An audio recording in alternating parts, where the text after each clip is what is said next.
I can still hear us.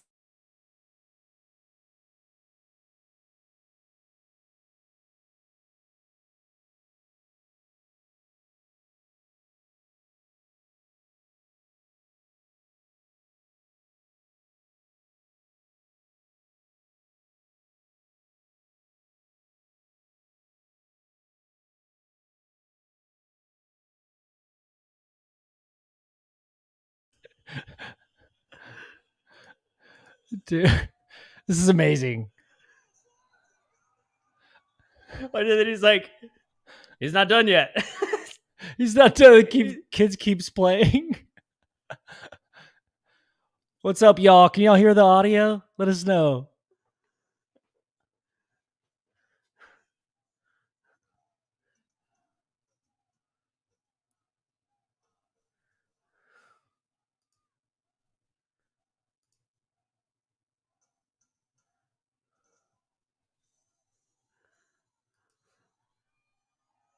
No audios. They can't hear it. So the kid couldn't, like, he just kept playing on it. Yeah, they start like talking about it. Oh, we gotta figure out how to freaking share the audio, dude. Jeez.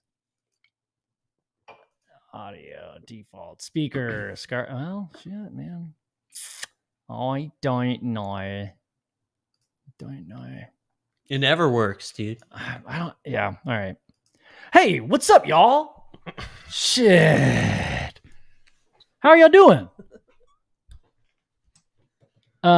Sage Necro, good to have you, bro. Your favorite, your best friend is here waiting. She's got some things to say to you. So look at that when she wakes up from her nap, which will be after the show, there will be some words. Let's see. Van Gogh, what's up, dude? Gordium. Gortium. Is it Gortium or Gortium? What's up, man? Good to have you. 509, what's up, dude? Fat Bass, what's up, bro? Fat Bass. Laying down them fat tracks and fat bass. Bass lines. They're called thumpity thumps, dude. Oh, that's a technical term. Yeah. Also, I'm not ever sharing my screen ever again after showing my my license on the last episode. That was kind of tricky that I even just did that tonight. Oh my gosh. So at least 300 people have seen my license, driver's license. Well, dude, it's 7:45. It's 7:45. We're not. He's not in the room yet. Waiting. But that's cool. I mean, we can get going. We can get going. Yeah, we can get going. You guys want to get going? This is another episode of UFO Garage. Actually, hey, let's start over because I didn't remember how I was going to record. Oh, yeah. Sorry, you guys know how this goes by now. I mean, we do it once and then we fuck it up and we try it again and it doesn't work again. So it takes a few tries. One of these days we might make it. Hey, but you know, it'd be fun, and this may be corny, but like if everybody at least said it in their mind with us, then maybe there'll be some like good vibes put out in the universe where like, you don't have to say it out loud, but like, this is another episode. You could say it under your breath. Actually, I think everybody should yell it at the top of their lungs. Oh my God. Everybody at home. Your wife is in the kitchen. Your husband or wife is in the kitchen doing the dishes. Maybe they're working and you just bust out with the intro to the podcast, dude. Yes, dude. That'd be really funny. Jason, what's up, dude? How's it going, man? Fat Bass, you got some shirts. That's what's up, dude. And they fit even better. Yes. Even better. Fat Bass, appreciate the buying the shirt, man. You're supporting the podcast, man. Like buying the shirt. I think they're cool shirts. We got a cool shirt behind us. That's one of the ones. Those are the shirts that we sell. I said a boom, boom, boom. Let me hear you say, well. Yeah. So appreciate that, man. That's awesome. And we've got the official UFO Garage plunger. It's got the sticker on it. It's got a sticker on it. That's official. Yeah, dude. We'll explain to people why we chose the plunger tonight. Because aliens poop, dude. Aliens poop too. Aliens poop too. Yeah. Aliens poop too. Want to make sure they're taken care of. Yeah. We want to make sure they have the resources that they need for when there's poop drama, you know? And you know what is the worst kind of drama? Poop drama. Poop drama. Especially when it's on your floor, like floating down your hallway. It's the worst. So Jess, I awoke this morning, and my wife was very upset. Those of you listening, my pug Nibbler behind us, sweet girl, the one with the cute face, the cutest face in the world. She in her old age, she has trouble controlling her bowels, and then so she started to do this thing where after she eats, we'll take her out to outside, go to the bathroom. But when you pick her up, it puts pressure on her little tum, her little pug tum, and then she pops out little nugs. And that happened.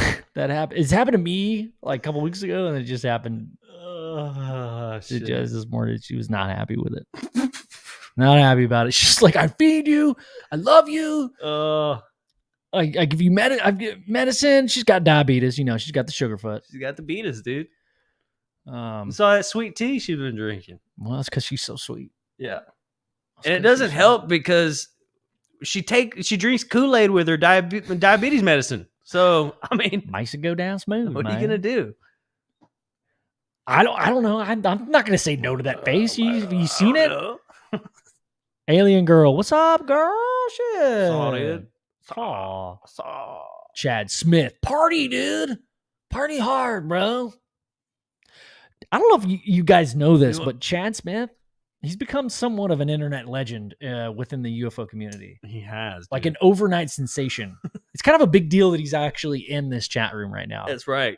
You should all feel blessed. Or enlightened. One of the two. Yeah. So you want to start now? Oh, fuck. Yes, let's do it. Let's do it. All right.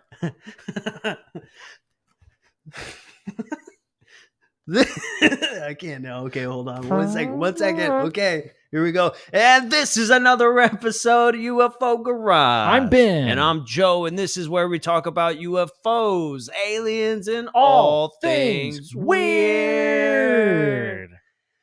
Thanks for joining us, everyone. So, dude, I was thinking about AI and how this whole thing works. We talked about not too long ago. Let's get into like it. What if like we're the reproductive organs of artificial intelligence, and like some people say that like, yeah, what if AI is just running this whole thing? And I started thinking about it in my mind, and I got to thinking, okay, if this artificial intelligence is running everything, does it technically require some form of organic intelligence to exist before the artificial intelligence takes over? Right, like which one comes first, the chicken or the egg kind of thing. Can artificial intelligence exist without us?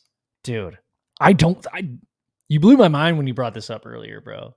And I haven't had that much time to think about it, but you bring up a good point because everybody's afraid of this AI stuff. And there's been quotes. I know some really smart, famous dude coined that term, like the like humans are the sex organs, you know, of the universe.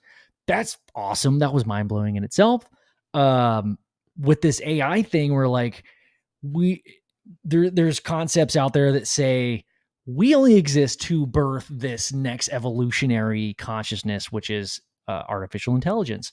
But then there's this counter theory that says artificial intelligence started it in the first place, dude. But what you're bringing up kind of throws a wrench in that whole thing. And if anybody else has any answers or counter objections to that, I would love to hear it, because I think you stumped me, man. This kind of does put a linear timeline on which comes first, because in order to have artificial intelligence, you have to have organic intelligence first. But then what else did you say, dude? But if organic intelligence isn't responsible for artificial intelligence, is there another spot of intelligence that we're missing? If it's not organic and it's not artificial, is there some other type that we just don't know about yet? Well, Well, I would synthesize that in this question that you asked earlier is that how do we know that our intelligence, quote unquote intelligence, consciousness could be considered artificial? Right. Because if we are created and not organically, naturally made, then are we artificial intelligence? Are we artificial intelligence? And we just wouldn't know about it, right? I mean, we look at like biomech and stuff like that. Like you got machines inside of like biological material now. So technically, I mean, couldn't you, like they were talking about like the nanobots, right? Instead of having cell phone towers everywhere, like nanobots assemble with like quantum physics and stuff, they've thought about this way of integrating the computing power into an actual tree. So as the tree grows up, it's giving off cell service at the same time, right? Wait. Yeah.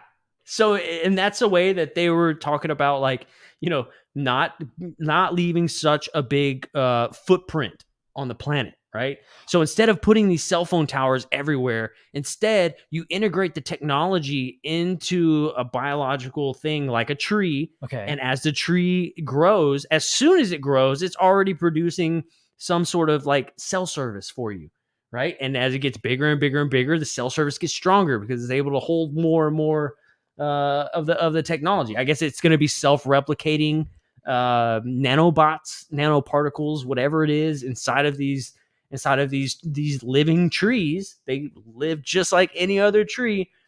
Just the technology is integrated into it, dude. So the tree's giving cell service. This is already happening. Yeah. Or this was like a project that was proposed. It's like an idea that they've been throwing around. Oh, I can't remember where I heard it. What I like is that here's a problem. I'm going to throw a little wrench in there. Say there's a branch and a tree that you've been growing at the bottom, and you're like, oh, it'll grow, it'll be higher one day. That's not how trees grow. Right. About plants, like if there's a low branch, it will always stay there.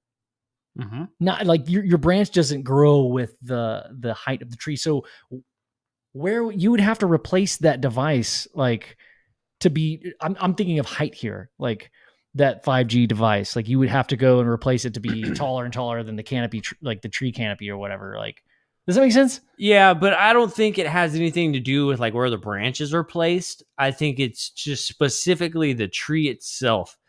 I don't know if the so like height doesn't really matter, okay. Right? So like you have a forest. Yeah. Say you have like 10 acres, right? And you planted 10 trees. Mm-hmm. One tree an acre that has like this little service booster on it. And the technology is integrated. I don't think it matters like, where or how tall or how high the tree is. Yeah. It's more like just relationship to each other, almost like broadband internet, like, or I'm pretending like I know how it works, but like the closer, like you need some kind of magnetic coupling or something, right? Because with the 5G stuff, right, they're having to build more towers closer together, for it to even work properly. Yeah, and that's the conspiracy stuff is neither here nor there, but like that's one of the big issues is like now you're putting all these things super close to each other, and you're creating this like microwave effect. It's heating everything up. Why can't you put it in a tree, right? Or right. That's not what they're saying, but like the answer to some of these solutions is, well, why don't we just integrate technology into organic matter?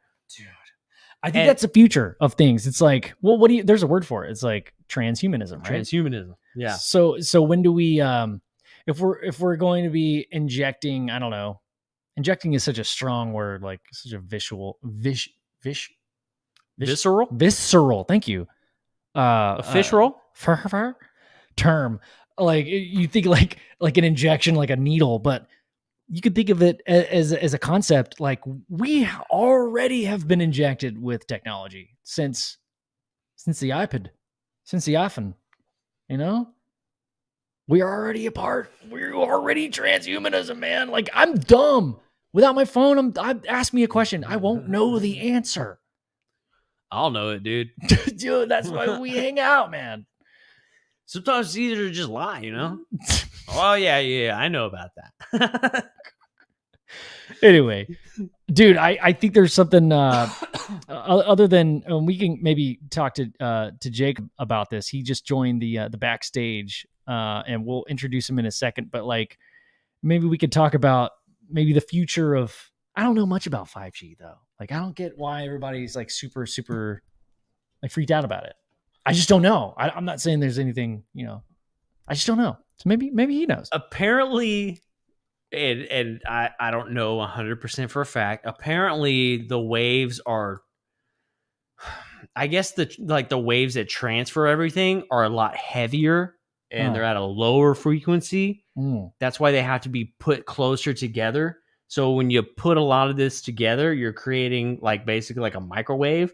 So you can transfer this data or this service longer distances until you get to the 5G. Okay. 5G transfers at a very short distance. Okay. So the reason it's not like a huge issue before 5G as opposed to now is that like now you're building all these towers super close to each other, which creates a microwave effect, which heats things up. So if you live in an area where there's 5G towers all around you and your area starts to heat up, you're basically microwaving your body.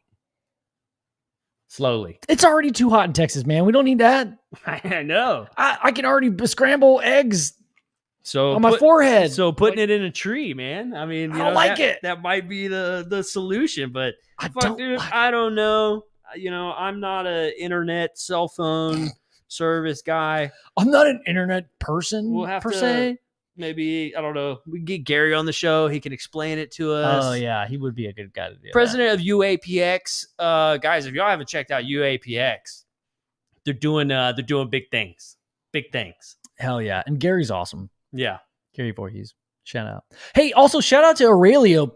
Thanks for the super chat, bro. Hey, yeah, man. Thank you. Dude, thank you so much. I love it. Starting off that super chat, you know, keeping things rolling. That's right. Supporting the podcast, you know. We appreciate it. Thanks, brother. Hell yeah, dude. All right. Well, hey, let's add our guest in. Everybody, say what's up. Let him take his guitar off real quick. You're gonna have to bring that guitar back in, bro. Johnny Cash. What's up, brother? What's up, y'all? What's up, dude? Howdy do. Man, dude, it's going pretty. I got my cowboy shit on, you know what I mean? I'm feeling like a space cowboy right now. So I was gonna say, dude, it looks like you have like little emblems of like the nuclear program on the side. Yeah, I got a couple. I got some ray guns. Dude. What? That's amazing. Holy shit. Where'd you get that? I ain't telling you. If I told you, I had to kill you. What the hell, man? We live in different states. You can email it to me. It's totally cool. No, I got you. That might be the coolest shirt I've ever seen. I fucking love that, dude. Yes. So, guys, y'all have all seen Jacob. Jacob is on here about a month ago. We're gonna, you know, we chit-chatted. We kind of got to know each other a little bit. Tonight, dude, we're gonna kind of get into the story. We're gonna get into the nitty-gritty. We're gonna open it back up, man. You know, it's time for round 2. We had a gret time last time, dude. So I expect you to perform just as well, dude. Hell yeah. Jacob, just before we start, I just for people that didn't catch your last episode, could you give us like a quick recap on kind of where we left off? And I know you and I had talked a little bit, but maybe just like a quick thing like, hey, this is my name. This is where, you know, sorry, go ahead. Like a quick recap. Dude. Yeah. Previously on, but we basically left off like on some nitty gritty fucking, sorry. Like you're good, dude. You can cost, dude. Like the program, man. Basically, the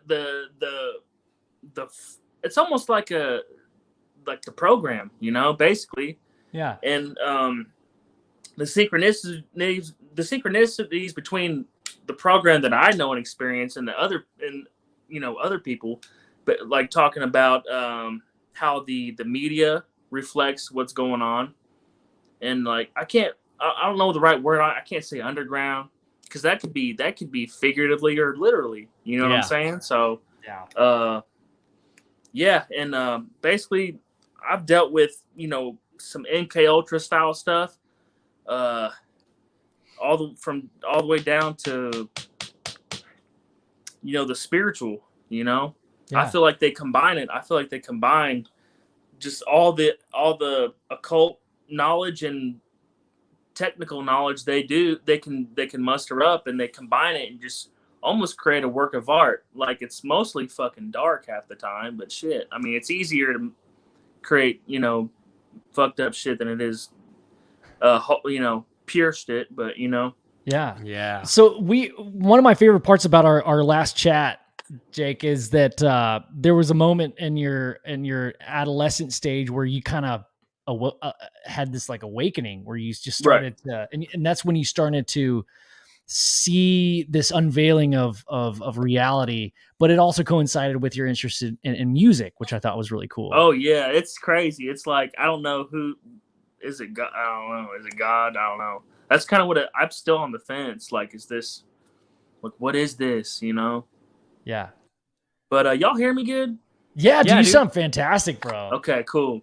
Hell yeah. Yeah, it all started, I was deeply into psychedelia my whole life, and, been in bands, had been in some psychedelic bands, always admired Hendrix, and started experiencing some paranormal stuff. And like, it was all Hendrix related stuff. And then I started doing some research, come to find out, I was born on the same day, and I'm left-handed, and I'm even the same height as Hendrix, which is, I don't know that means anything, but hell yeah. There's power in numbers, right? It's just like right. Yeah, it's crazy. Sacred geometry kind of stuff. Yeah. What? That's some tree of life kind of whatnots. Whatnot. Yeah, actually, hold on. Hold on. I'm gonna be right back.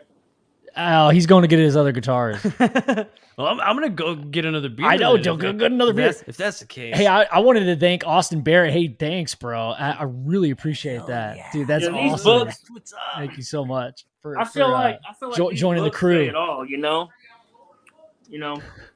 the day after Roswell. Yeah. The Book of Thoth.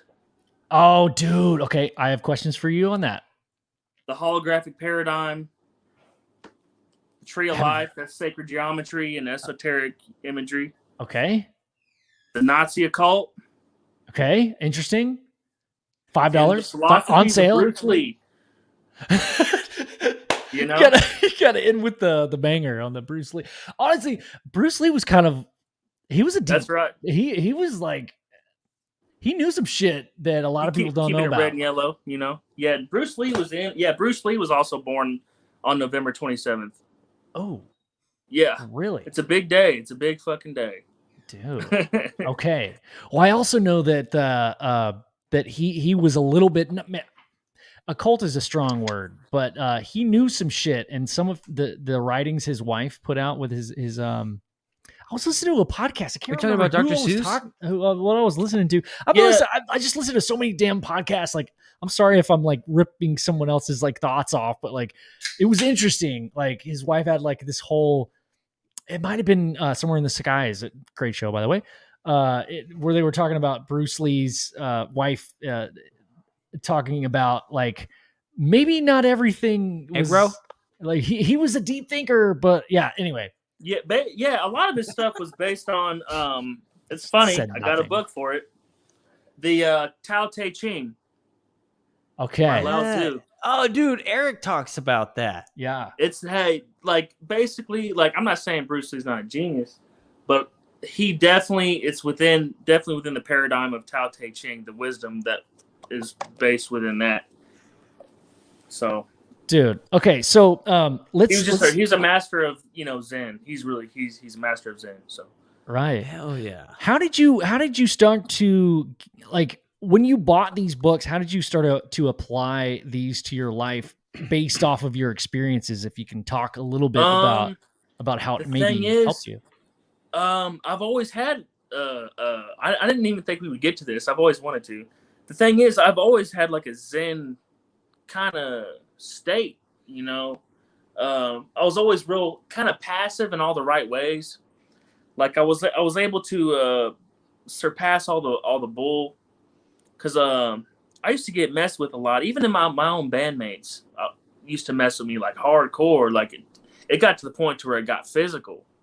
It got from we're just shitting on you to like, okay, we're gonna fuck you up, you know. You had to kick in a couple of kick drums. Kick drum? I will make it a joke. That was bad.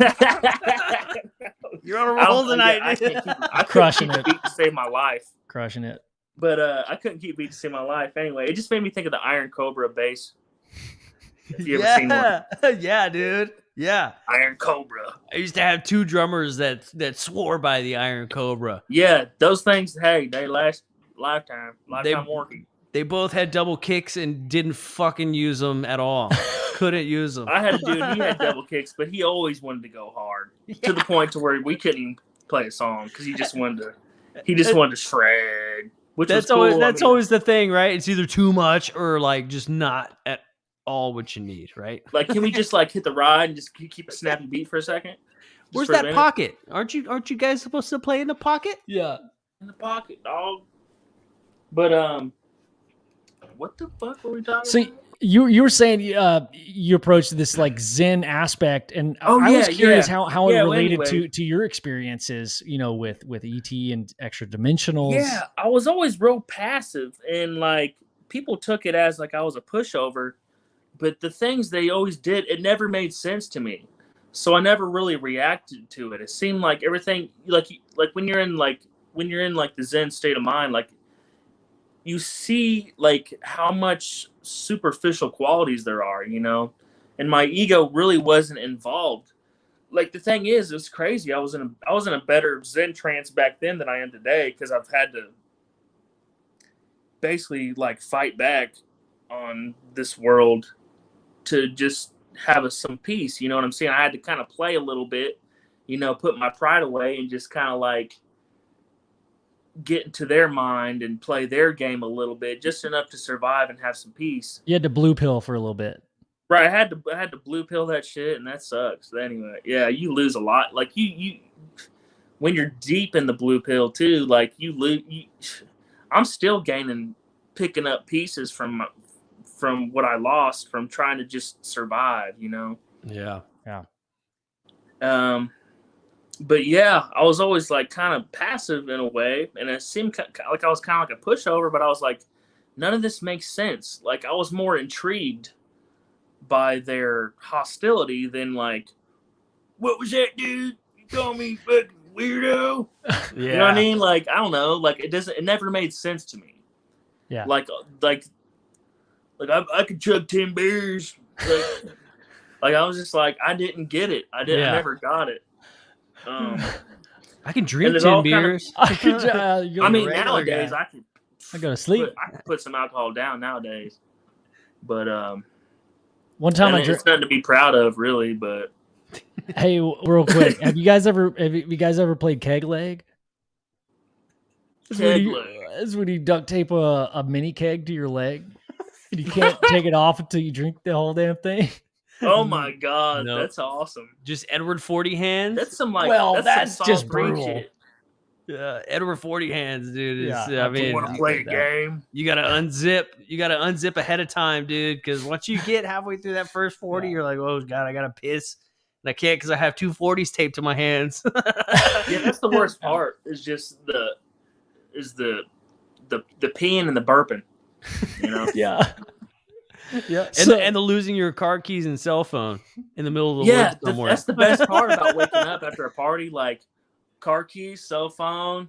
Yeah, let's get it. Why does my ass hurt so bad? What is my phone keys, gum check? Some reason I don't know. My ass always hurts, dude. So, Jake, man, like, what what's been up in between the last time we talked, and what have you learned, and maybe what do we want to talk about this evening? And is there anything we kind of want to dive into tonight? Well, there's some things like, I don't know. I've had a chip on my lately I've had a chip on my shoulder because as time goes by, the more I learn about, my past and stuff and everything I've been through, the more kind of pissed off I get, because like in real sense, because it's like, yeah, have you ever seen the Christmas Story? A Christmas Story? Oh yeah, dude. Remember the Orphan Annie decoder pin? Yeah. And like you think people have depth. You think you're about ready to, and then you realize the answer was just so fucking stupid. Yeah. Really, drink more Ovaltine. Yeah. Be sure to drink more Ovaltine. That's kind of what it was like realizing like how people really are. Because I was like going to the lab, like taking measurements, taking samples, trying to figure out what the fuck's wrong with people. And then it was such a shallow and simple answer that it was just like disappointing. So, at that time, like, what were your experiences at that time that you had to relate to that? I don't know. I've always lived like ET UFO related. Oh, my experiences that related to that? Yeah. Like basically, like when I told people about it, I never really made it my thing. Like, hey, I'm the UFO abduction guy. And the thing is, it don't take much to become that guy. All you gotta do is say one sentence, and then they're just like, yeah. Oh, yeah. I'm familiar. You know what I mean? Yeah. Oh goodness. Oh, goodness gracious. Yeah. But, yeah, basically people's reaction to that was like real predatory, because like I realized how much people try to separate themselves. Kind of like lately, you know how the big theme in the whole woke movement is like separation is an illusion, which it kind of is, it's not just a gimmick, but, yeah, where I'm from, everybody, if you break the mold ever so slightly, it's like a zombie movie. Like you better be acting like you want some brains, or they're gonna eat you alive. Right. So it was kind of like that, kind of like when I basically telling people what I'd experienced. Right. It was just like I kind of realized how that all played out exactly how, kind of recently, within the past couple of years. Yeah. But well, hey man, if you feel comfortable, man, I mean, do you want to tell us maybe like a story that we can chat about, like of one of the experiences that, because I mean, you're among friends and people that have all probably been has some kind of interaction with ET or interdimensional. So that's just lately, it seems like I've been having a lot of experience in between like contacting you and then having the podcast, Yeah, tell us about that, man. Like last week, I woke up and there was this guy. Like, it's weird how you can, when you wake up from sleep paralysis, I don't know if y'all ever had some really, really vivid ones, likely. I feel like likely y'all. Oh, yeah. But, had one last night. I could feel the bed sinking in, like someone crawling towards me. And then I saw a man. He had his hair combed to the side, kind of blonde. And he was just like looking at me. He wasn't saying anything. He was just looking at me. And I could hear people talking. Like I could just hear like a voice, like a little girl talking to me. And it was just as pure of audio as I can imagine. And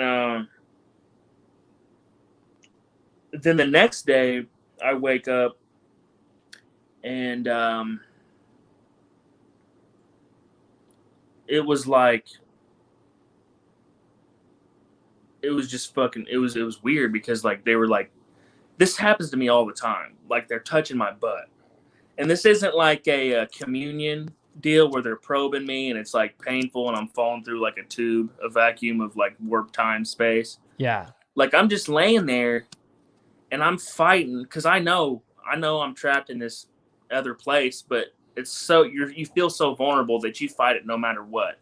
Right. And like you can feel someone like touching your butthole. Yeah.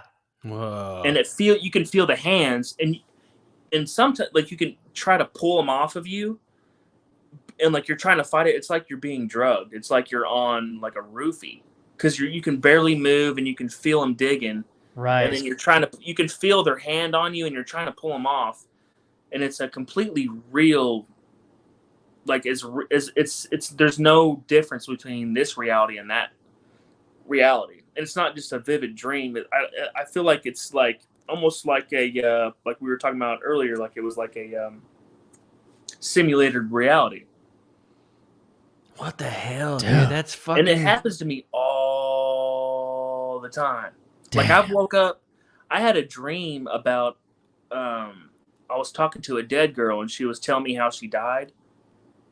And I woke up and that girl was laying next to me. Whoa. I could see her. Like I woke up and she was laying next to me and I was choking on her hair. Like I could feel her her hair was down my throat and I was pulling her hair out. Whoa. Dude, so first of all, I just want to say that I'm happy I'm mature enough to have gotten through this portion of the conversation. Second of all, do you think you have some sort of maybe like a psychic ability, right, where you're like communicating, contacting, maybe not even on purpose, like accidentally, right? Because that's how a lot of people will find out about like these psychic abilities that they have, and maybe like you're actually communicating with spirits of some kind, and that's why you get that physical touch feeling, or like that little girl that you saw, like maybe like they're like, I don't know, like their past trauma or whatever, you're so sensitive and tuned in, even though you may not realize it, you're so tuned into that they're showing you things. Maybe they're trying to tell you like what happened to them. Like maybe they're trying to talk. Have you ever tried to talk to them? And like, I don't know, you know, like I'm not like a ghost person per se, right? I believe in ghosts, but I've never like actively hunted one. But usually when you see it, they try and like talk to them and say, you know, like, hey, you're free from this area. You can pass on to wherever it is you need to go. It seems to be some sort of comforting or trying to get them to move on because they have this untold story or something that's keeping them here. Do you think maybe that's happening to you, where they're actually contacting and talking to you? I feel like the closest thing I got to that was when I got kicked out of school my senior year, because I was like, you know how the parking lots, I don't know if every school does this, I don't know, but they have tags. You got to have a parking lot ticket to park in the high school parking lot. Oh yeah. And every few months they check to see if you have your parking tags. And as I was pulling up, like I was smoking a joint, okay? And I just rolled down the window. I was like, dude, I ain't got my tags. You know what I mean? And it was rolling. It was just... They were like, because you're high, you fucking stoner. And I was just like, I ain't got it. Like, I don't even know why I didn't turn around. I was just like, I'm just going to tell them I ain't got it. And I rolled the window down, smoke's rolling out. It was pretty dumb. But you're like actually on a jet ski? I was just, honestly, I was hoping I got kicked out because I was so sick of school. Like, school is the most depressing atmosphere. Like, it was the most caring.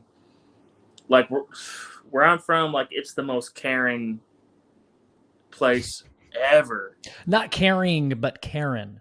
Karen, manager. Karen. Yeah. Like, I want to see a manager. Like, I got too much cheese on my McDouble. Yeah. I was the same way, dude. Me and school didn't mix. But anyway, I got kicked out. And I had to go to this, like, after school. I had to go to this, like, not after school, but, like, out of school detention. It's called in-school suspension. I think that's what it's called. ISS. ISS, yeah. I'm like, familiar. damn it. Or whatever. I forget. It was called Cars, too. Like, I forget what that meant either. But I'm writing in a journal, okay? Because I don't have anything to do, so I'm just writing my thoughts because I thought that would be an interesting experiment to write my thoughts out as I'm writing it. You know, I'm just saying just to see like whatever. Hell yeah. And I see like this. I swear to God, like I see this little boy, and I'm in an old elementary school, like super old, like super old elementary school, like downtown from the high school. And he like runs into me, and like when he runs, I see him running like he's like almost like he's getting ready to jump off a diving board or something. And like when he runs into me, I kind of jump, like I'm just like, and I was like, and I remember what I wrote too. I was like, I just saw a ghost and he ran into me. I feel like I should be freaked out, but I really not really too tripping about it. Like it was actually kind of cool, you know? Yeah. And on my way home, I heard like this. It almost sounds like when you put a seashell to your head. Like I had this weird. Yeah, and dude. I can hear a voice, and the little boy. I'm guessing it was that little boy saying like, "I know your secret. I know your secret." Oh shit. He kept saying that all day. I know your secret. I know your secret. I know your secret. And it was driving me insane. You experienced it all day. This wasn't like. No, this was all day. Damn. Terry Hall, what's up, dude? Get on that way. Sorry. And sorry. That night, must speak when Spanish. I fell asleep, Sorry. And I had a dream that you remember. Did you ever play that parachute game in elementary school, where you put the parachute up and then it falls and you get into it and you're just like, whoa. That was the best day. Oh, they would only bring that. Yeah. They would one time. They would only bring that shit dude. out like once, maybe twice, because they knew we were gonna lose our fucking minds when they did that. Time. Yeah. All we wanted to do was get underneath of it. Dude. We were doing that, and I except we were farted doing that every in the time.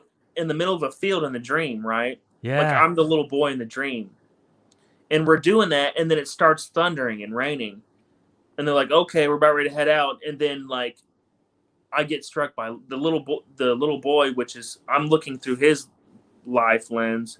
He gets struck by lightning. Whoa. And I wake up and I wake up from that dream and he keeps saying, I died, I died, I died. And he keeps repeating that for like 20 minutes. I died, I died, I died, I died. Whoa. And I was trying to be cool about it. I was like, okay. And then it started getting my nerves. And I probably shouldn't have done this, but I was like, leave me the fuck alone. Yeah. You know what I mean? I was like, my energy, I didn't understand energy at this point because I was only like 17. I didn't understand that I could have been a healer in this moment, but I was just like, leave me the fuck alone, you know? Yeah. Because my energy was pretty damn good back in the day. Like, I wish I could have the same selfless, mindless state that I was in back in the day as I do now. I mean, compared to now, because now I'm just, life's gotten so competitive. I had to, you know what I mean, just become what I hate.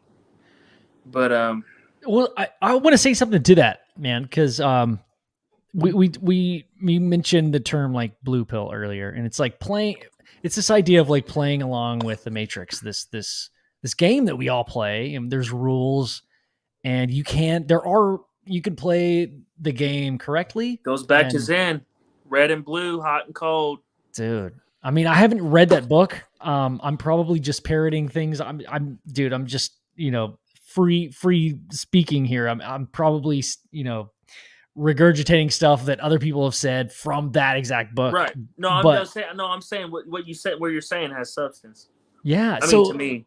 So like this idea of like playing along with society, just going to work and just take a break for a little bit and like get some work done, make some money, and like then come back to it. And then I feel like I go through phases of that where like weeks I'd be like so encapsulated with like ideas, like like this podcast is like a once a week kind of thing, which is great. Instead of me going down a rabbit hole for weeks on end, it's like I get one day a week. You get a real release. You get the meat and potatoes, Yeah. And, I mean, now is a great time to, thank you. It's because of people like you, man, and sharing this moment with us is that we get to kind of release this energy that we can also play the game and survive and, feed our family, but get this other thing that's happening that's like such a huge deal that that's going on, and it's happening to a lot of people. Like there's this energy some people are sensitive to, and I think you're one of these people, man, that you're picking up on something that's way beyond us and we just don't fully understand yet. And it's really interesting. And like have you seen Harry Potter? The Dementors? I love Harry Potter. Man, I was You guys are gay. I was in like Expelliarmus, dude. I was in pretty good condition. Like I was in the gym, I was hitting it hard. Like I was putting up weight, like the weight of my dreams. You know what I mean? And then this just weird stuff happens. Like I woke up and like I saw this black figure move across. It was almost like it was like a shadowy mist. It was just almost like the Dementors from Harry Potter, except it was more like a shadow kind of thing. And then like it almost like it injects fear into you. Like you get this synthetic fear because it's so over the top. Like it's almost like a high too. Yeah, you're so scared you're high, and then like you're like you're like convulsing, and then like your neck, like you can't control like your neck's movement. Like your neck will just start moving on its own.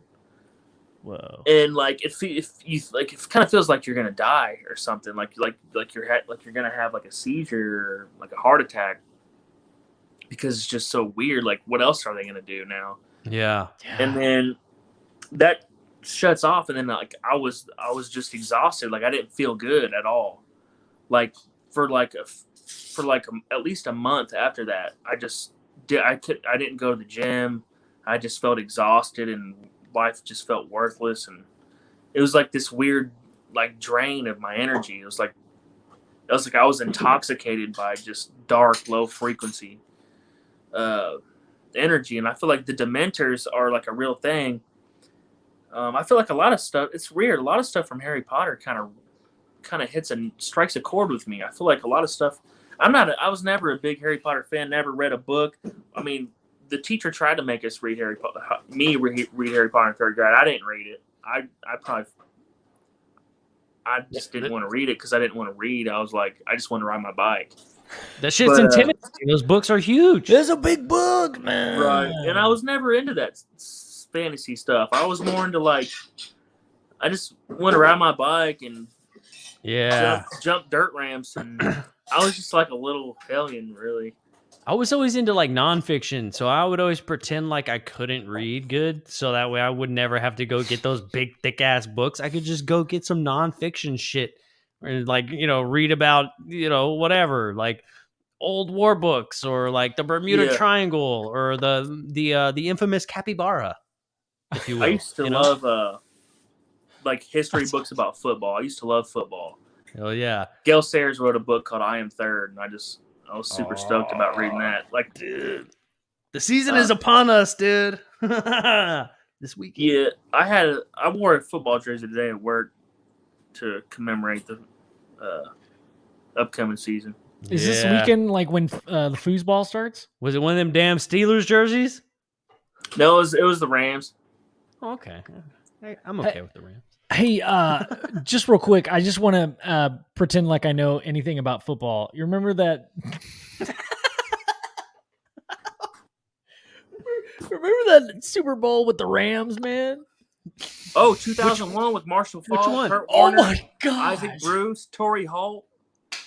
What? Dude! And the guy won by like 3 inches. Got that touchdown at the end. Oh, the Titans. You know what I'm saying? It was versus the Titans. Yeah. Yes. Yeah. It was. And It was the same year as 9/11, bro. Yeah. It was the same. Yeah. Yeah. That was I feel like that was the best time for football back then. God damn it. Yeah. Like, Dude, that's when the Titans had like Eddie George and Javon Curse and Steve McNair. Steve McNair. Bro, Yeah. they were fucking killing it. Dude, that Music City Miracle that they had when they beat the Buffalo Bills that season, it was like their first season as like the goddamn Tennessee Titans, dude. It was Right. ridiculous. Bro, that shit was great. From the Oilers. Yep. Yeah, like Eddie George is a god in Nashville. We got an altar. Yeah, I bet. So like football is cool. Yeah, I know a lot about. You brought up a good year for football. Well, that's like the only memorable like Super Bowl that I remember vividly because I thought it was just such a cool play. What about them boys, bro? You Also, remember them boys? Well, there's a reason why I brought up that. Well, yeah, Cowboys. Yeah, I've been to their stadium. They have a huge TV there. That's like the coolest part about the team. Sorry, any to Cowboys fans out there. Sorry, but why I brought that up is that this is an interesting thing that I think there's got to be like a subreddit on this, but like sub 2001, it's not just a great time for football, but a great time for a lot of things, man. And maybe this is just our generation being nostalgic, but like weren't times way more simple before 2001? Hell yeah. It's just like 9/11 didn't happen. Snowballed, man. Like it's easy for us to get. I feel like it's crazy. I don't know if same thing what you said. I don't know if it's just my generation, but like I kind of see the internet as like an access to all information, and like I'm really distracted less from reality. I feel like than how it seems to be perceived by how the masses are. I guess like I see it as almost like a tool than like a platform to just get lost in, like I mostly use the internet for research because I'm like, oh snap, like I don't have to go through tens of thousands of dollars worth of gear to find out what I want to sound good. I can just go to YouTube and then I can go to the forums and read. I can listen to the videos, read the forums, and I don't have to go through all this stuff. And I can have the perfect sound. I can have all the best gear and create all the sounds I want just by having the internet. I don't have to go through all this gear and all this time and all this money. I can just get to it. Yeah, I like that positive attitude, man. Like you don't have to pay for hookers either. Right? Yeah. I mean, or the best quality. Or porn. I like the positive attitude, Jake. Like we can all reminisce about pre-2001, but like let's be honest, internet sucked. Like there was. I mean, Google was a thing, but like you could not learn things you could learn. You didn't like AOL 2.0? Man, I'll tell you what. I've got an old Yahoo account and email account, and yeah, me too. I miss it, dude. Master Base, yeah, Master Baser 69, dude. Mine was tall _pimp 24. Oh, dude. Mine I was like weird, 12 years old. 9 at the time. Like I had this weird this AOL chat room called I was born in Reno, right? It's called Reno Boy 9. Nice. So I was definitely like a Reno Boy 9 was definitely like a Predator's fucking. You know what I mean? I sounded like such a hooker twink. Like, keep an eye on this guy. This motherfucker's like 30. Yeah. Like, ooh, Reno Boy 9. Reno Boy. It's like it's spelled Reno Boy. It's spelled BOI. Seriously. Oh, it's hilarious. But, bro, you remember the first time you ever saw that little chat bubble come up when somebody else was typing and you're like, what the fuck is that? And you knew when somebody else was typing how like mind-blowing that was, dude. God damn. Remember, MSN Messenger though, right? Yeah, dude. Yeah. God, that was That was my shit too. Like I feel like I invented the status because I never put my name up there. Like instead of having my name, it was always like my status of the day. Yeah. Like my status would be random shit like fuck Walmart or something. Oh my god, I love that, dude. I love that. Dude, that's awesome. So, man, we've gone down a Terry Hall said, "I remember hole. bulletin board and disc swiping." Bulletin board, dude. Hey, you remember the sound that floppy disk used to make when you used to pull the little spring back and let it go? That was the most satisfying sound ever. Your teacher would get pissed. Oh, so mad. Yeah. I've always wanted to have the Doom floppy disk. The Doom video game, the red Doom video game floppy disk. Dude, yes. That's dark. Bro, dark shit. We had that. My brother played that. It was like I remember being so terrified. I had nightmares about it. Doom. Like I always imagine like some kid playing like in my head when I think of Doom, like some kid playing on the computer on the Doom floppy disk, and like the camera just goes and like you see like it starts to go underground. You see like the dirt and then water, dinosaur fossils, and then it goes to the base. Like he's actually playing like a game that's based off of something that's real. Dude, you know what I mean? Yes. How the camera just scans from like above or below. Yep. Like while he's playing the video game, like there's like underground like super soldiers walking around and shit. Ooh, I've always wanted to like make like a short film about Doom. Dude. It would be pretty cool. That would be sick. Who would play it? Would it be Arnold Schwarzenegger? Well, the Rock was in the other one. If right? Dolph Lundgren was still young, we'd have Dolph Lundgren in that. For sure. I don't know who's gonna play. There was another character in Doom that reminded me of Ron Swanson. Am I thinking of the same name or the same game? Sorry. Oh, was it like just the one case where he's just like? Yes, it had a mustache. It was really, yeah, that's the dude. The Doom guy. All right. Well, my brain is weird. Okay, so I've got a question for both of you guys. All right, so we go from like the 2000s to like 20 years later. We go from floppy disks to full-on VR headsets, augmented reality. We don't even know what's actually happening. Like all the technology, the leading technology is built for the military first, and then it's dispersed throughout, you know, if people want to buy it, like if it's not too expensive.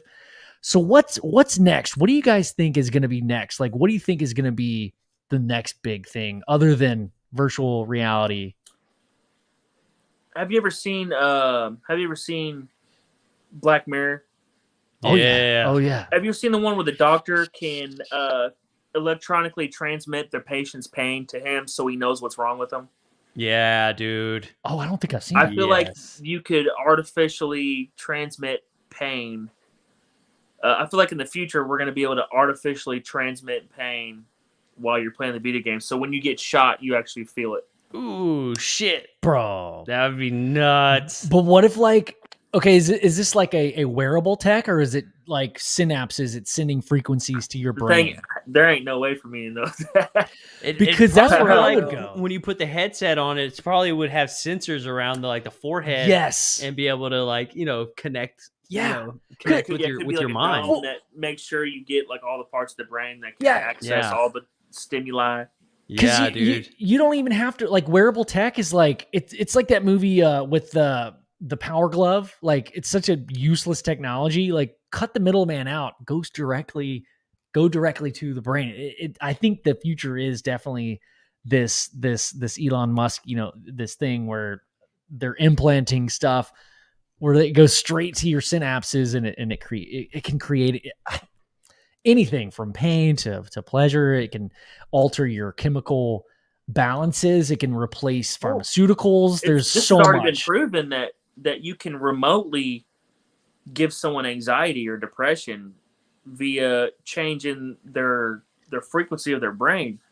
Yeah. And so you could like drive someone to suicide by ELF, like that Navy-based shooter that we were. Yeah. I feel like. Yeah. Well, I wish I knew his name. Anthony For some reason I want to say Michael Michael. I forget, but I had a professor in college that drove me to insanity. That I mean, like just this tone of her voice. I'm joking, but also serious. Like I got so you've witnessed me be very sensitive to frequencies. Yeah. This person's voice, and I'm not gonna even give a name, but like, bro, it drove me fucking insane. Like just the frequency of it, like put me in a depression, like irritable mood state, man. Like, and they were a great person. There was no reason. Anyway, tangent. Yeah, I feel you. Yeah, I feel like I feel like I'm connected to some kind of database too, for real though. Because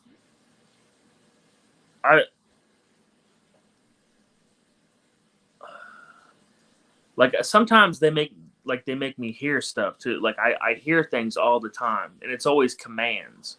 Mm-hmm. Like it's like they're playing by a theme, and that's when it comes back. When I'm talking about Doom.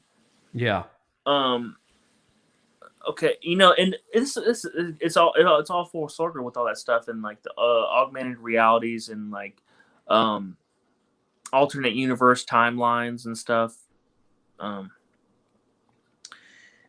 I feel like Doom has a lot to do with that. And I saw this one guy, I forget his name. I listened to a podcast, and it seems like a lot of people are claiming to have past life memories of being like a soldier, like in like a space age kind of situation, like bases on the moon and Mars. And and the thing is, like, I've never gave a shit about the military growing up. But I've always had this weird vibe about, like, I would watch a movie about like Starship Troopers or like the movie Soldier. Have you seen the movie Soldier? I've seen Small Soldiers. Small Soldiers. Small Soldiers is I feel like Small Soldiers. There's code in that too. Absolutely. We are the Gorgonites. Oh my god. Yeah, there's code in that too, because like it's just like Small Soldiers. That the plot's almost like the same thing as Avatar, and the leader, Small Soldier guy, the guy with the gray hair. Mm-hmm. Like he looks just like the gray haired dude from Avatar, the commander guy. Right. Yeah. Oh my god, you're the right. Leader is just like the Na'vi. Yeah, dude. And then you have pretty crazy. You know what I'm saying? You have the microchip soldiers going to battling an alien race. It's just like Avatar. He looks exactly like the main dude. Right, and you know how it has the electric. You know how he has the electric badge. Uh-huh. That's an insignia that's a commonplace, just like Lieutenant Surge from Pokemon. Yeah. He has the electric badge, and you'll always see in the media like the blonde hair, blue-eyed guy with his hair sticking straight up, like Guile from Street Fighter, Ivan Drago from Rocky IV,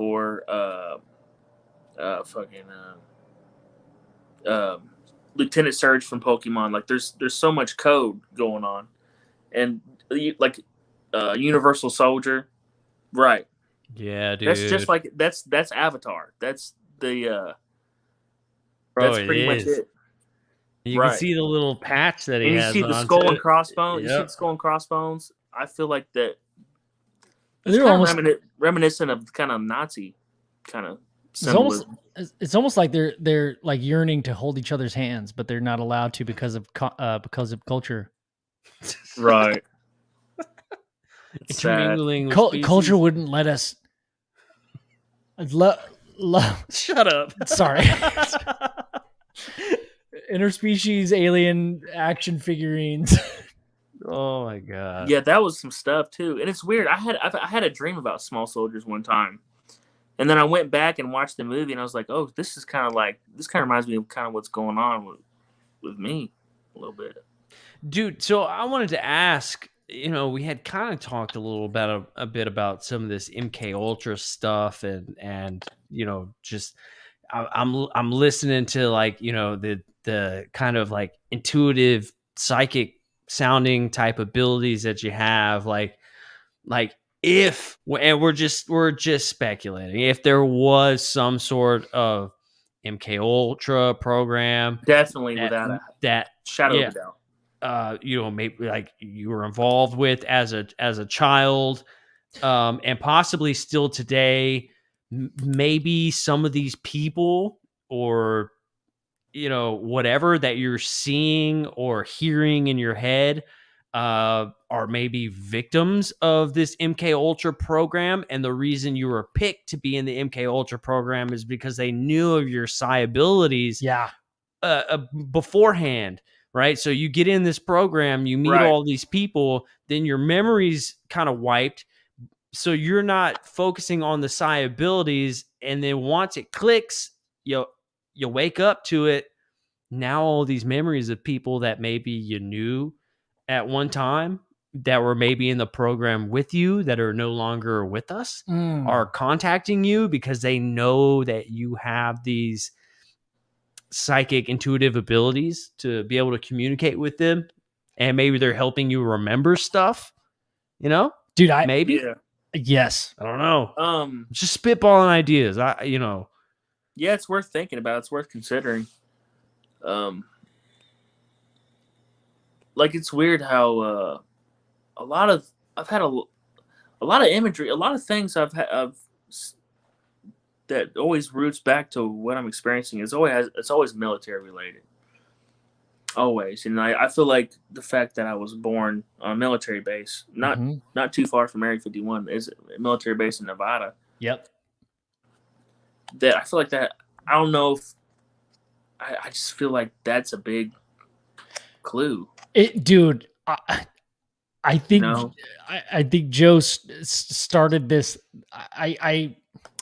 Dude, I 100% think that it's a possibility that maybe you are a part of this program. Yeah, and I feel like I had a past life, and like it's almost like Avatar, like, but not exactly. Like I had a past life, and like I was like an injured soldier or something maybe in my past life. Like I was an injured like super soldier in my past life, and they're like, okay, we're gonna give you hey bro, watch this, check this out, we're gonna set you up, we're gonna give you a whole new deal.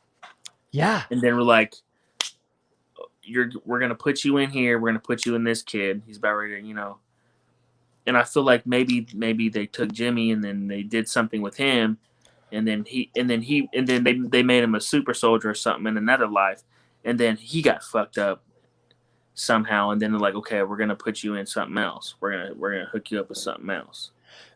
Dude, okay, spitballing ideas here. So Melinda Leslie is one of our friends. She has a lot of documentation involving the super soldier MILABs, the MILABs aspect. Lorian Fenton is the super soldier expert, and she started an event that specifically honed in on that aspect, and she was kind of threatened away from doing that, so she stopped doing that. No way. Things got really kind of scary for her, real bad. Yeah.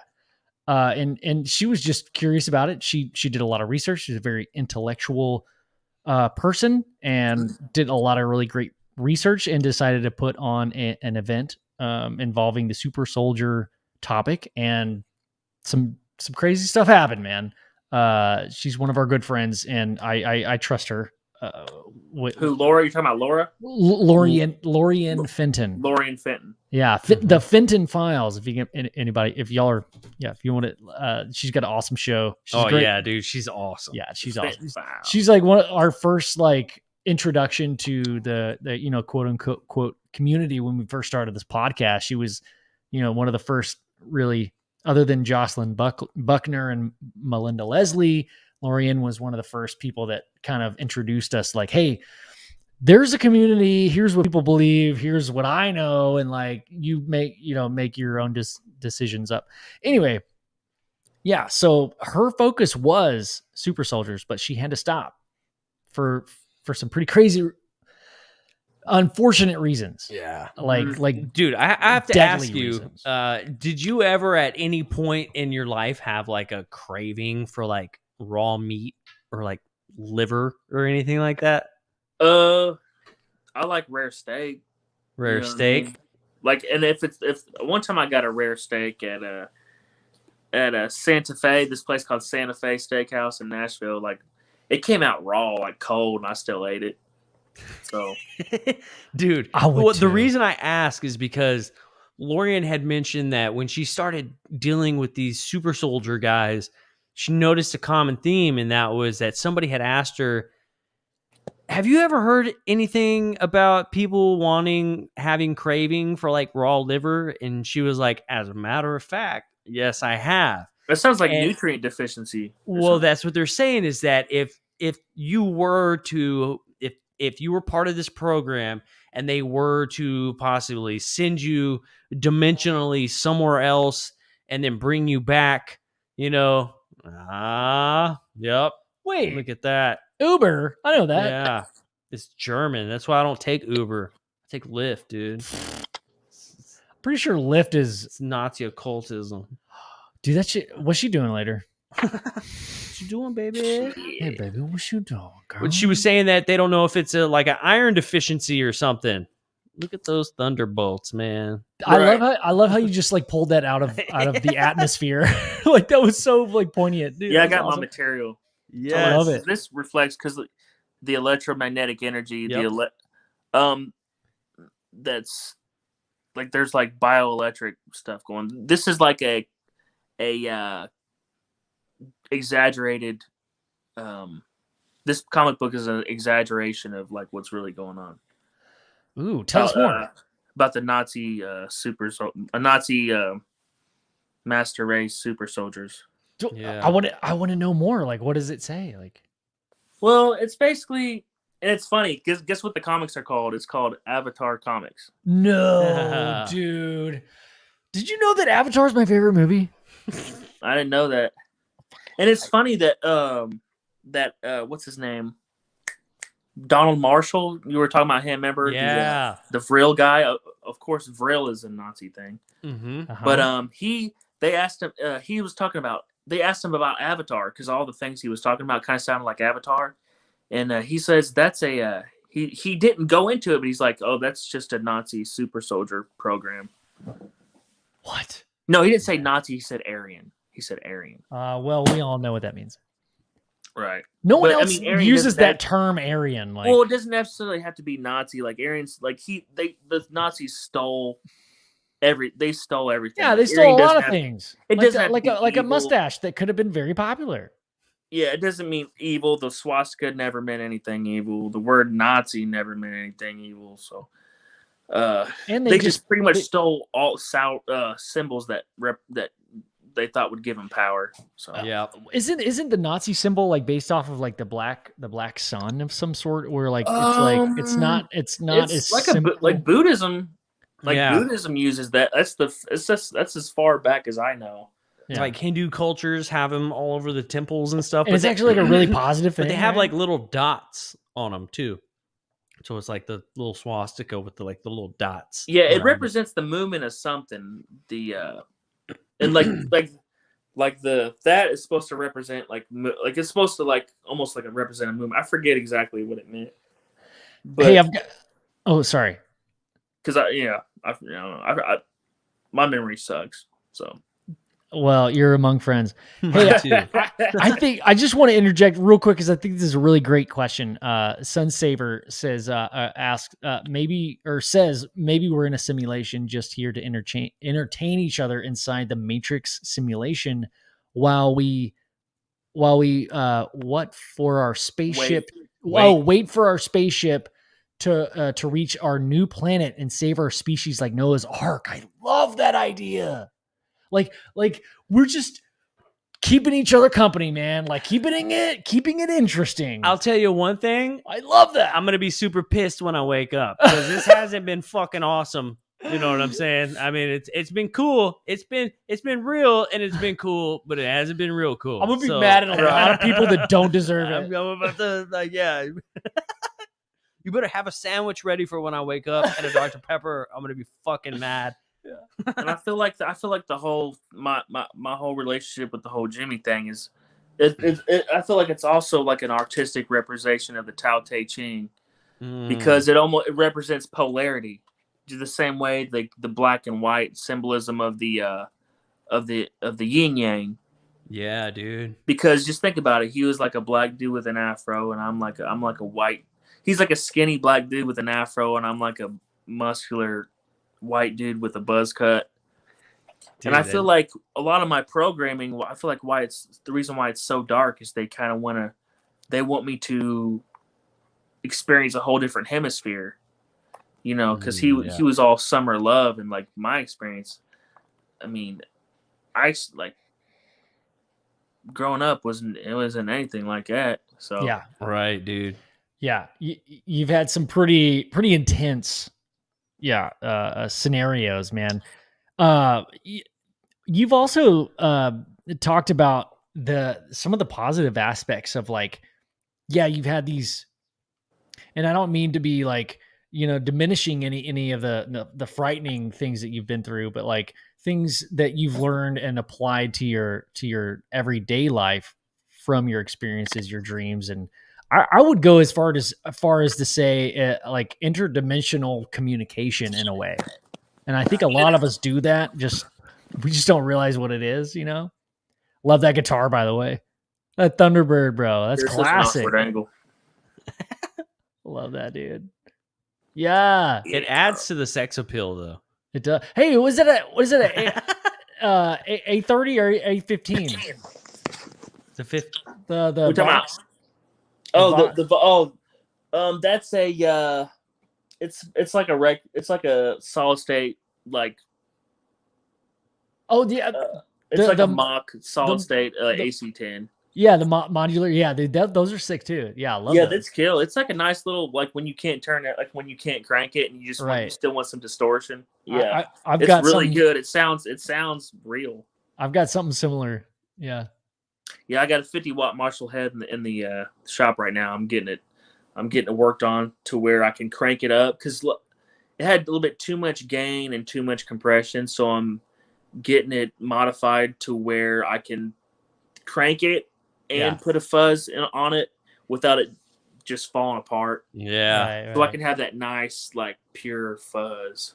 Hell yeah, dude. So yeah, I'm getting. It's gonna sound good. You are a Jimi head then. You're looking for that fuzz, dude. I like it, man. That's that it. But yeah, so Hendrix would have used that, dude.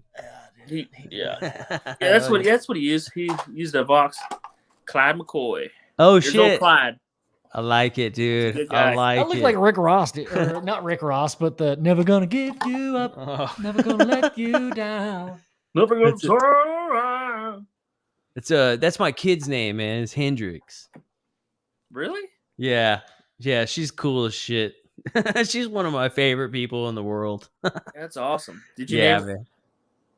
What's up? That's pretty. Did you name her after Jimi Hendrix? Yeah. That's crazy. It's crazy how he made this. He made the song "Hey Joe" a hit. Dude, he was one of the last people. That was actually a cover song. Like, a lot of people covered it back then. But he murdered it, and he made it big. Bro, he did. Yeah. Like, I love playing that song. Like, it's like I really enjoyed a lot of Hendrix's stuff when he was playing as like Jimi Hendrix in the Band of Gypsies.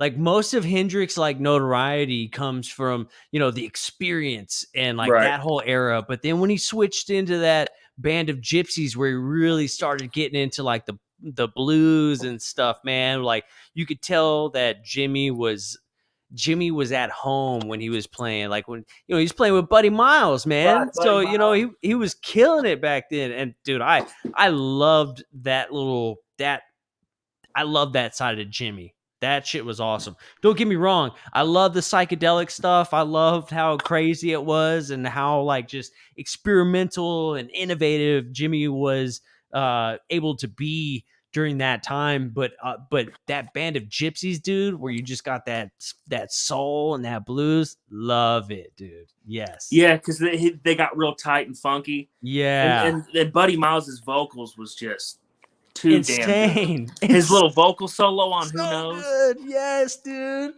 Oh man, I love that Power Love, dude. Or Power Soul. Dude. Yeah, Yep. They got Yeah, it all depends on what kind of rip you're listening to. Power to Love, Power of Soul. Yeah. Pretty much the same thing.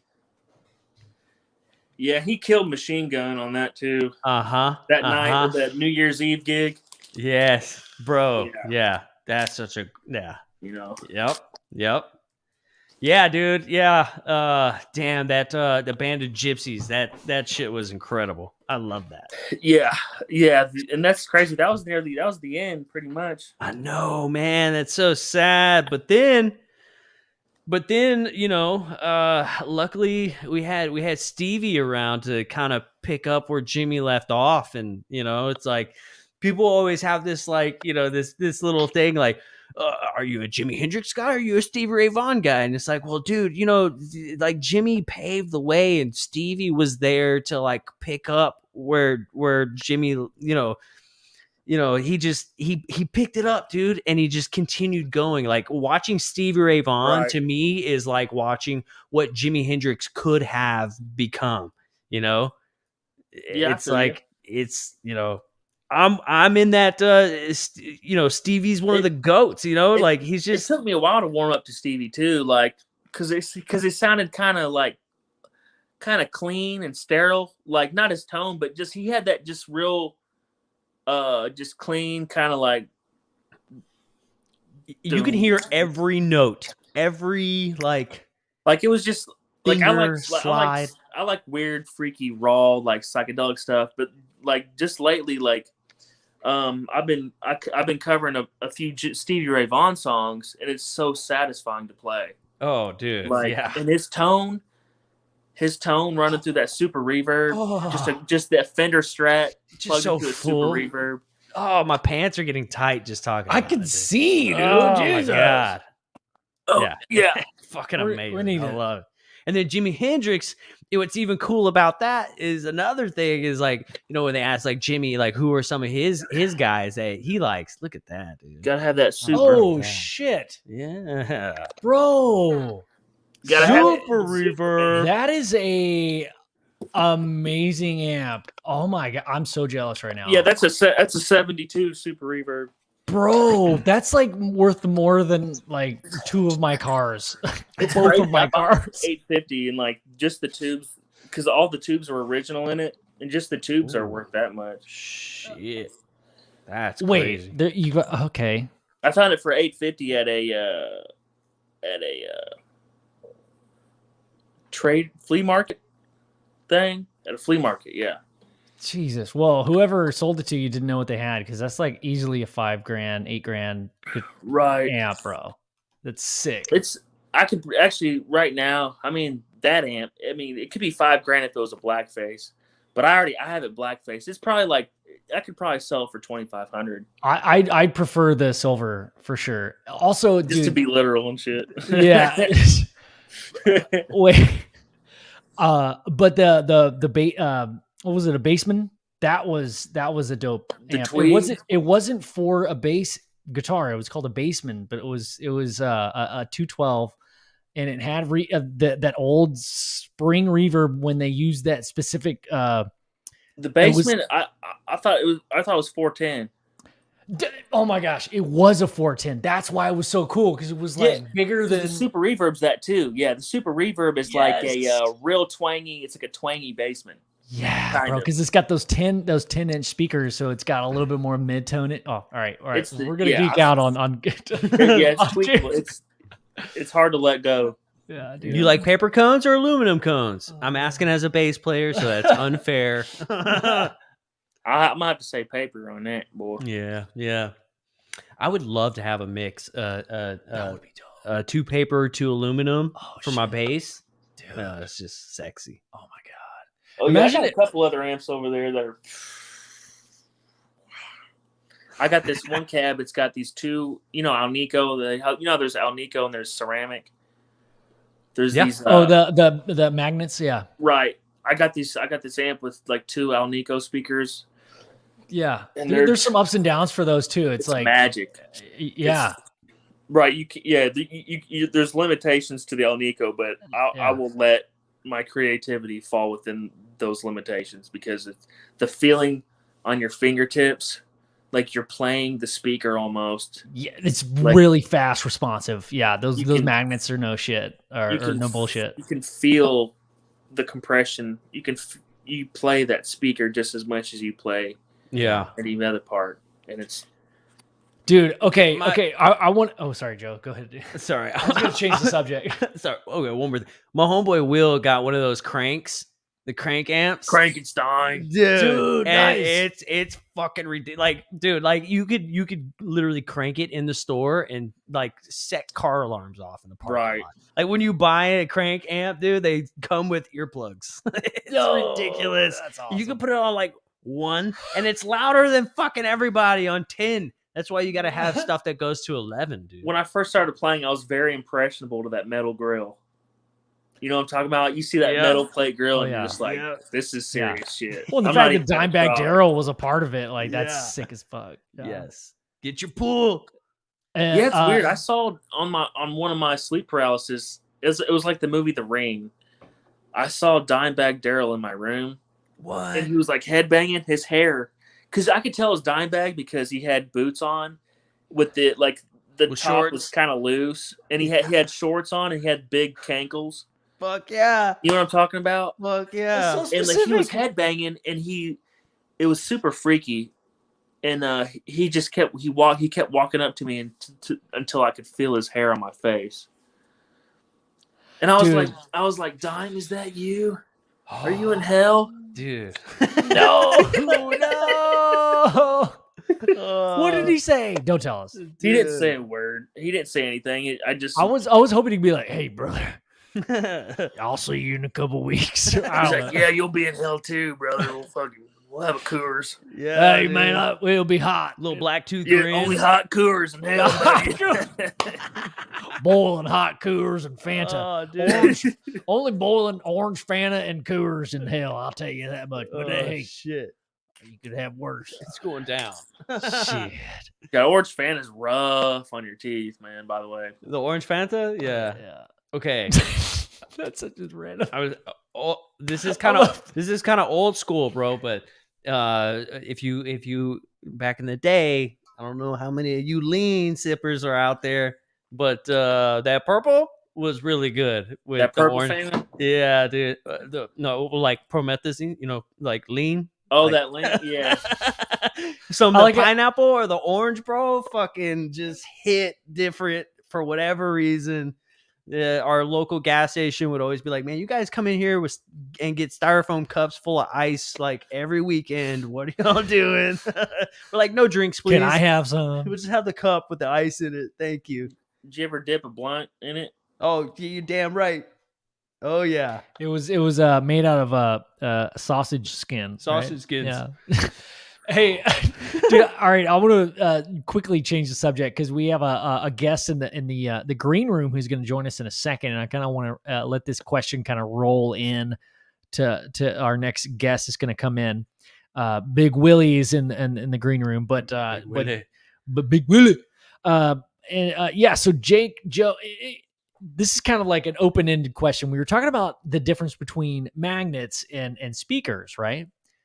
I am such a geek about magnets. Ask Joe, dude, like magnets and like electricity and like solar shit and like how all that works. And like, we still don't really know. We're still figuring that out a lot.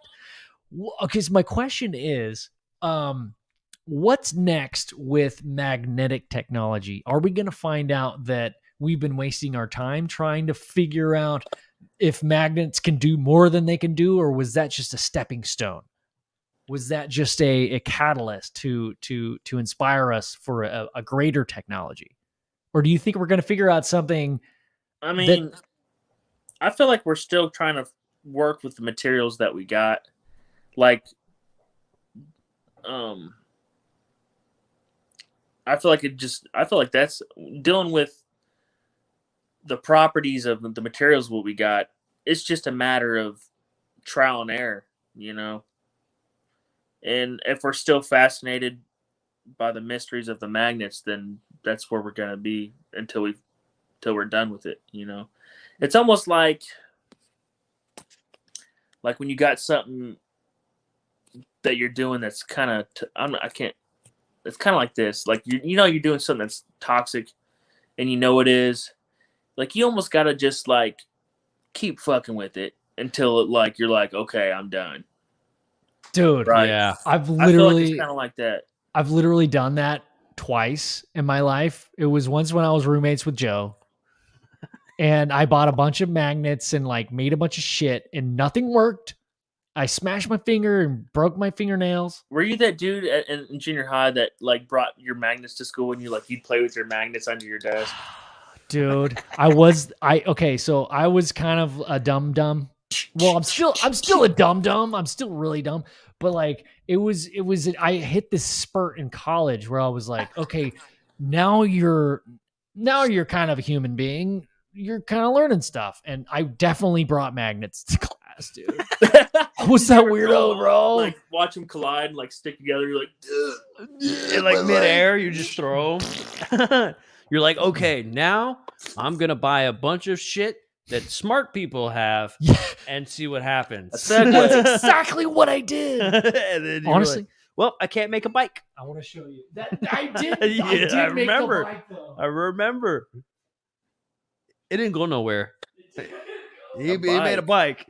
So the whole idea was trying to have like he was gonna put metal like where the fenders go on the bike and somehow set them in the correct area to where it would propel the bike all on its own. You just give it a push and it would just keep going and eventually go faster and faster. What's it called, like flux energy or something? Yeah, like perpetual motion. Right, perpetual motion. Anyway, this is my test for it's a magnetic suspension for a chair I'm working on. No way. Like a hoverboard, dude. Yeah, dude. That's badass. It looks more like a... That would be amazing to have magnetic suspension. The base of the chair, dude. I'm telling you, it's going to be something. That's weird. I never thought about that. Yep. That's actually an amazing idea. Did you ever get the ball? I have 3 balls. You have 3? Mm-hmm. All right. Wait, what are you talking about? Uh-oh. For your magnet, dude. Jake said, we're going to have to edit that out.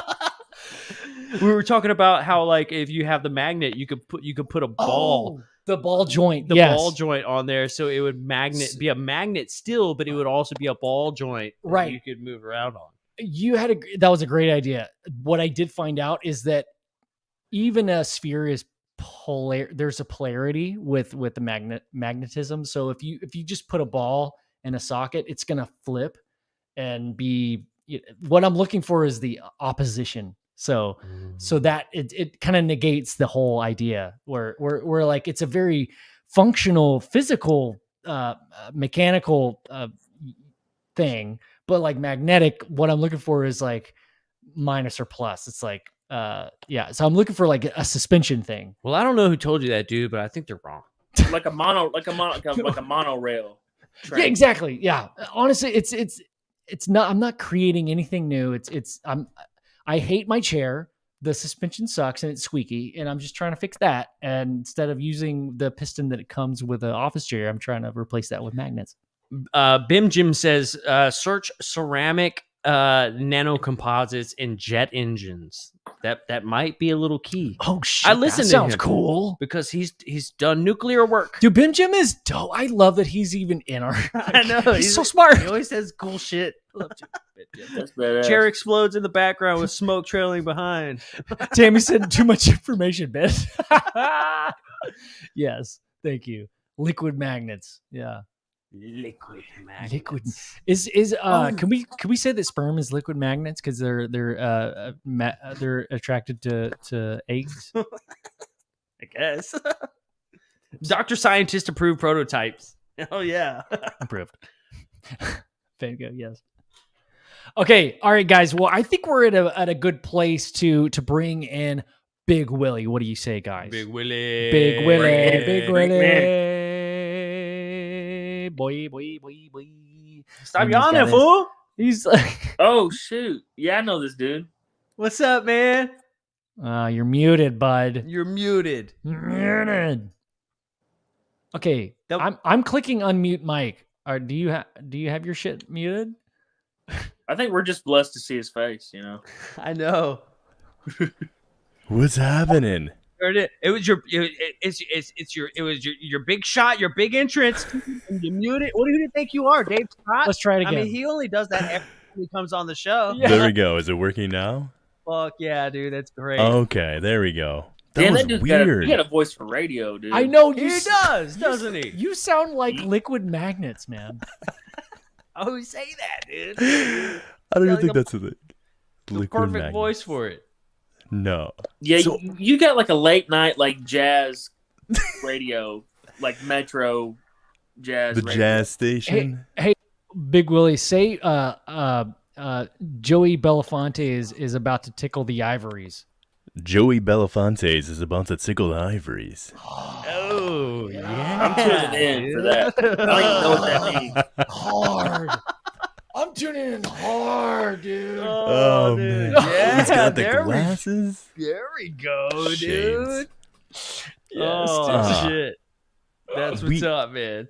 Well, I just gotta give a shout out and like in person for these people, for Chad Smith, for Tammy Finnegan, all these ones I get to like chat with on here in the chat. And by the way, am I too loud? I did like an auto setting, but it feels like it's loud. Am I a little loud? No, you're great. You're like soft. You're like it's like soft spoken but powerful. I dude. know, It's yeah. fucking Okay. ridiculous. Like you're not even having to try. We shout. I kind of want to try and tell them try to get a little bit closer to the mumble. What you sipping on there, Jake? I know, he just did a shot and left us hanging. New Amsterdam. Oh shit! That's all I drink is New Amsterdam vodka.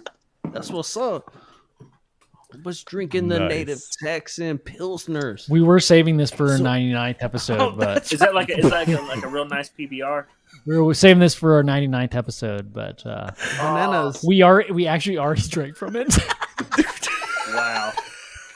Like How it did was that like happen? episode like 89. Yeah, we were like, oh, we should save these. You want to drink some though? Oh my god. Oh, dude. That's awesome. I think someone's suggesting beard versus skins. Does that mean Joe and I are on the same team?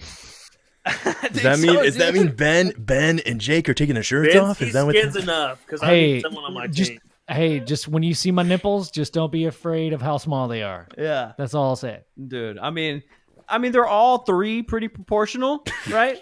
But I got 3 balls and 3 nipples, dude. and one eye.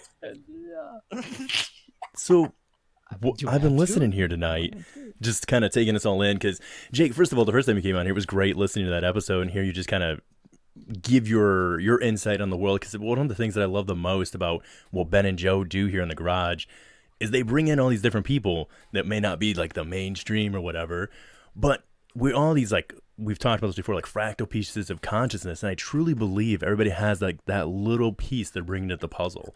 So it's been great Right. getting to hear you bring your insight to this and kind of open my mind up to some other things. So I just want to say thank you for that, and thanks to Ben and Joe for bringing on guys like me. I don't know why I end up on here with these guys, but we do it, you know? Well, Yes, sir. it's about to happen a lot more. That's right. We kind of have a little announcement. Yeah, right? well, let's go ahead and do it. Let's Yeah, make the let's go announcement. ahead and make the announcement. So, ladies and gentlemen, everybody joining in on the chat, if you like this show and you like the big smooth voice of Big Willy, right?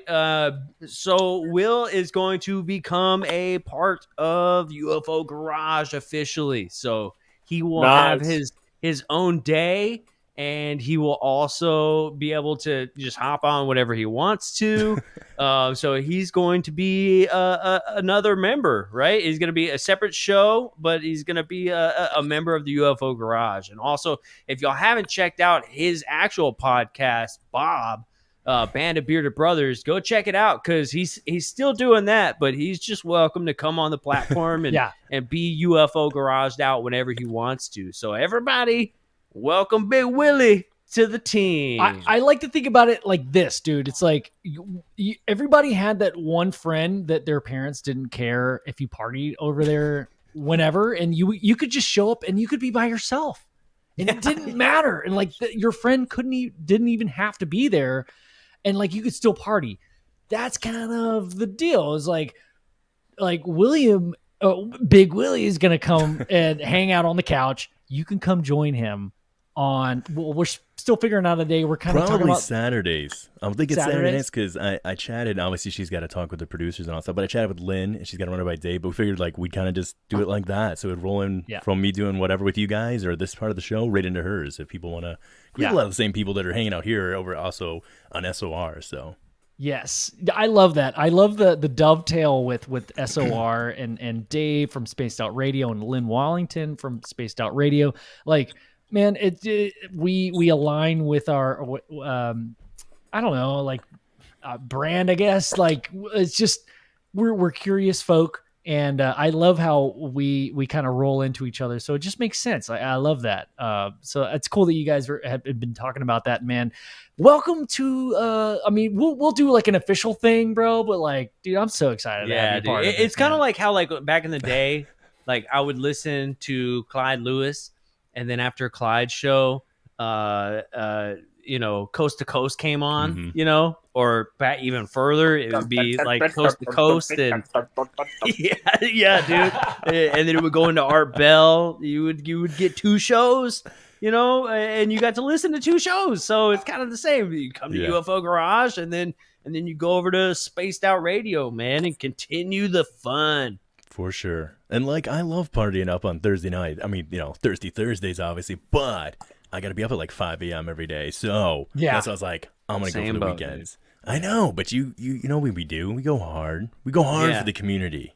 At the garage. Damn, bro.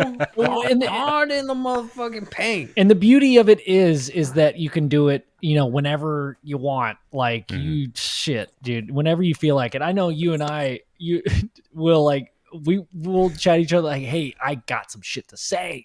Yeah. And we'll go for like 3 hours, man. Dude, we should go live one day. Yeah. At like 4 o'clock before we go to work. Just because we'd be all tired and fucked up and like not have any ideas. It'd be hilarious. So are you saying like get up at like 4 a.m. in the morning, just wake up, just hop on bed, don't even put on clothes. I just show up. Nope. It's from the chest up, right? Wait, you did send us some profile photos. Shirtless, dude. I love it.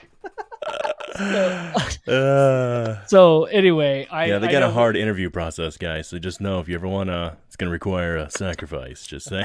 You want to be a star, don't you, Karen? That's right. That's right. We require nudes to be part of the team. Yeah. But unless you're female, then we require you to be fully clothed at all times, and there better not be any nudity because we will email that shit back to you. I'm gonna be pissed. Yeah, only men be pissed. So first of all, though, I forgot to congratulate. First of all, Jake, your shirt. I know they already told you about it, but that's ridiculous. Like that is alone. Put that in a cover album. And show us the cufflink, dude. That little space ray. Fucking love that is those, so dope. Dude. I love that you won't tell us where you got it too. Please don't ever tell us where you got that shirt. Mystery's the spice of life, Yes, that's dude. true. But don't be surprised when I have my grandma make one, dude, because she will sew that shit up in like 3 hours. A whole pearl snap for me. So I did have one question for you, Jake, if you don't mind. I love that you're doing that, Ben, because like every time we have more than one person on there, we're like trying to adjust it. I'm like, what looks, this will look great, and then I go to do it. I'm like, oh my god, that's garbage. But yeah. Well, our thing is like covering up. Okay. Oh, sorry. Go ahead. You're good, Ben.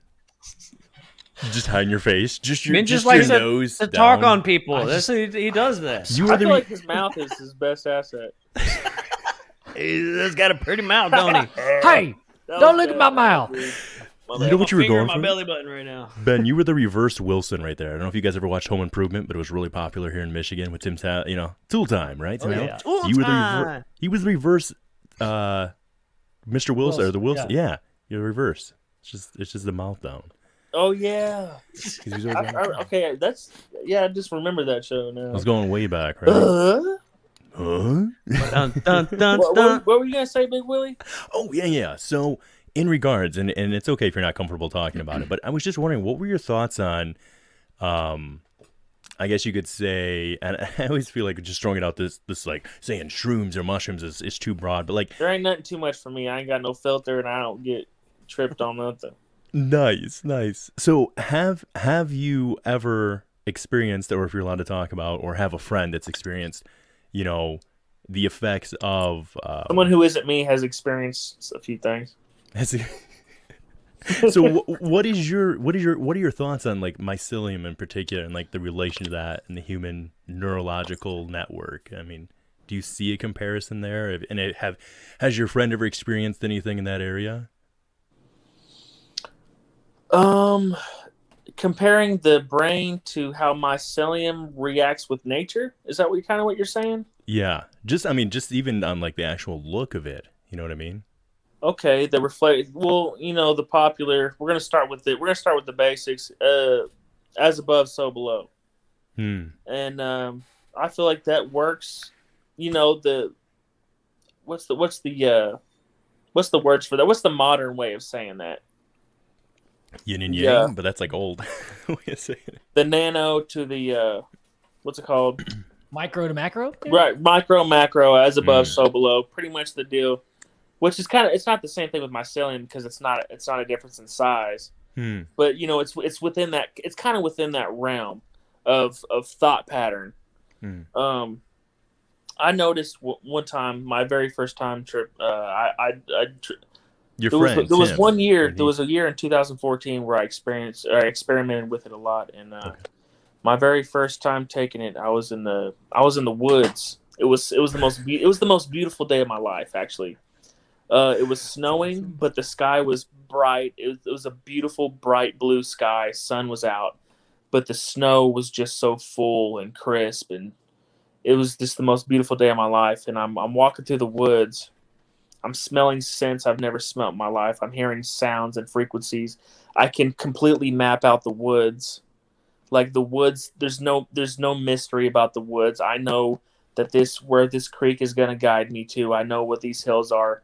I see all the animal tracks and the deer trails, and I am one with the woods. I've never felt that way in my life. And I ran through the woods. I literally ran.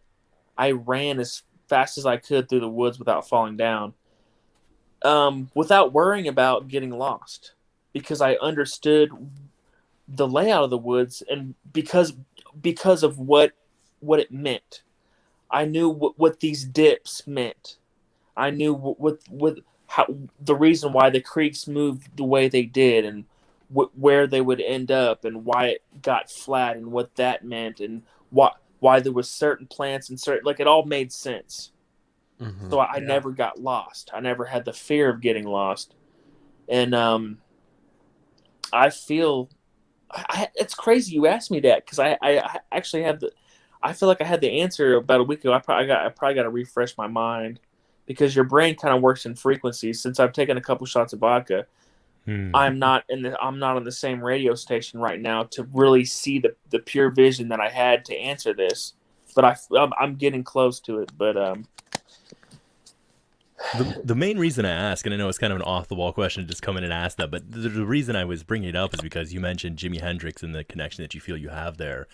And if you look at, and this is just my observation, but if you look at the war on drugs and what was going on with Woodstock and a lot of that energy at the time and how that was opening people up, and there was actually even getting to be peer research at the time into the effects of, I always say mushrooms. There's another term here. What's the other term besides mushrooms? That's not...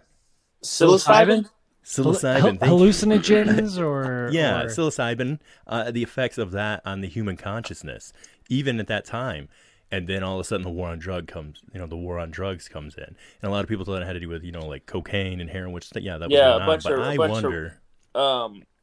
Basically hillbillies obsessing over labels. Drugs. Okay, we're going to call mushrooms and acid drugs. That's going to go into the same category as heroin. Just the same way the same way they judge, they used to call people with long hair long-haireds. They used to have signs in their stores, no long-haireds. No Joes. Yeah, no Joe. I was gonna say no Joes. It's just a photo of Joe. Like it's just it's the humanity's obsession with labeling things. Except Willie Nelson. And we feel safe. We feel like it's almost like feel safe. We feel like we know where we're at when we have things labeled. So we like to label. Sometimes we label things that we don't really understand, and we react to those things. So these labels come with categories. So we react to these labels even to other things that are in the same category. You know what I'm saying? Mm-hmm. So so drugs kind of definitely fell into that. Of course, when we're dealing with someone like, Ronald Reagan, who pretty much was like the godfather of the war on drugs. Also, he partied hard. As an actor, come on. He partied though. And he also was smart about his taxes. He only did like 2 movies a year, I believe, because if he did more, he knew that the government would tax him and take away most of that other money. So he only did 2 movies. But I wonder how many jelly beans he's had. If you can guess how many jelly beans he's eaten in his lifetime. 7, probably. My guess would be 7. Terrence McKenna, I think it was Terrence McKenna who made the quote. He had said that the reason that generation was so dangerous was because, and the government didn't approve of it, was because the people who take the LSD and the psilocybin, the mushrooms, they won't purchase from your corporations, and they won't fight in your wars. They see through your bullshit.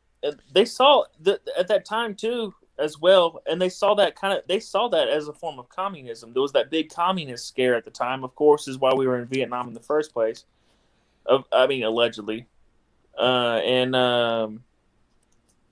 all, it's just all what we can relate things to. It's all subjected to our minds and how we categorize. It goes back to how we like to label and categorize, and then we kind of obsess and we react to the labels more than we react to the actual reality of what things are. Because we don't have, a lot of people don't have time, or some people don't have the intellectual capabilities. Some people don't have the time. Some people don't have the agenda to even, so it's just that it's kind of like a shit show of, trial and error, trying to figure out things. And I feel like the whole the idea of psychedelicism is becoming more of less of a philosophical abstract thing, and now it's more of like there's something going on here. Definitely. Slowly but surely, Talking about the relationship between like psychedelics and the war on drugs, and this overarching feeling that maybe our government doesn't want us to think for ourselves or think as an opposition. And on top of that, you're acting weird. Hey, man, you're weird, man. Bunch of long hairs walking around acting weird. Scratching the nuts in front of my wife. I don't know if you've ever been into a convenience store on acid, but it's amazing how color coordinated everything is. It's just absolutely unbelievable. Yeah, it's trippy. Just going to throw that out there. Dude, like all the candy, all the Dorito chips, like it's all color coordinated. It's fascinating. and let me tell you, the clerk will definitely say something to you once you've been standing there looking at a bag of Doritos for 45 minutes, giggling. I'm just like picturing you like in the dude, blue. And I landed on Sweet Tarts. That's where I landed, and holy shit, Sweet Tarts had to be. It was the best roll of Sweet Tarts I've ever had. It was great. I've got a question, maybe idea for you guys. Oh, I never answered your question, but you go ahead. Sorry, dude, you go ahead, man. That's the question, man. Yeah, I just didn't want to, I just didn't want to like feel like I'm, like I'm not answering your questions. You gotta butt in, or we'll just start talking. Back to the expansion and the awakening. Like, I don't know if the government even like understood, even had the awareness of consciousness to see it as an awakening. I feel like they saw it as a degeneration of the youth, and I saw that they saw it as creating a mental foundation of communism because of what was going on. I like nowadays, we definitely have the intellectual, the people in power, definitely, without a doubt. I mean, I'm not saying the people. I mean, I'm not talking about in power, because who knows who's really in power? Because the power comes from the money, you know. So we don't really know who was making the decisions on everything, because there's always an agenda. There's all, secrets win, in every situation. If you're like especially in combat sports, just the more secrets you have, the more likely you're going to win. So why? I mean, if the public knew the true power structure, like if the public doesn't know the true power structure, the more likely they're going to be able to have more power for longer. Yeah, dude. And like that's a kind of a simple science, but anyway, yeah, I don't think that the conscious elevation was really their concern, because I don't think they really saw it as conscious elevation. But nowadays, with the whole information, the info war, like Black Hawk helicopters. Now consciousness I feel like, is seen as a threat nowadays. Yeah. Without a doubt. Yeah, man. Yeah. Jake, I want to take this back a little bit. When we were talking about, you had the mushrooms in the forest, right, and how you were able to navigate the forest. I find it fascinating that you ate the mushroom, and we're talking about psilocybin, which it's a fungus. You know what I'm saying? And then we have among us. We have mycelium, which is also a mushroom. It's a fungus, and mycelium runs for thousands and thousands of miles under the trees. Under every step you take, there's a network of mycelium. And to me, I'm thinking like, okay, you ingested a mushroom, you start to feel the mushroom. Now these mushrooms that are literally under your feet, every single step that you take, are they communicating? Is the mushroom you took and the mushroom under the ground, are they communicating through electrical impulses? Like even when you don't take anything, and they talk about grounding, where you just take your shoes off, you put your feet on the earth, on the ground. That works, by the way. And you get that feeling, Grounding. right? Like, I'm wondering if there's some sort of connection between mushrooms, not to mention the fact that we are closer related to fungus than any other animal in the entire world. Yeah. There's gotta be like some sort of connection there, where like you ingest this mushroom, you are very closely related to the mushroom, you are now walking on mushroom. Yeah. And these things are super instantaneous when it comes to information. It's like they're like computers. And are they sending you that information, dude? And the thing is, I'm glad you said that, because this is a thought I had every time I tripped. I felt like it was like a body snatcher situation.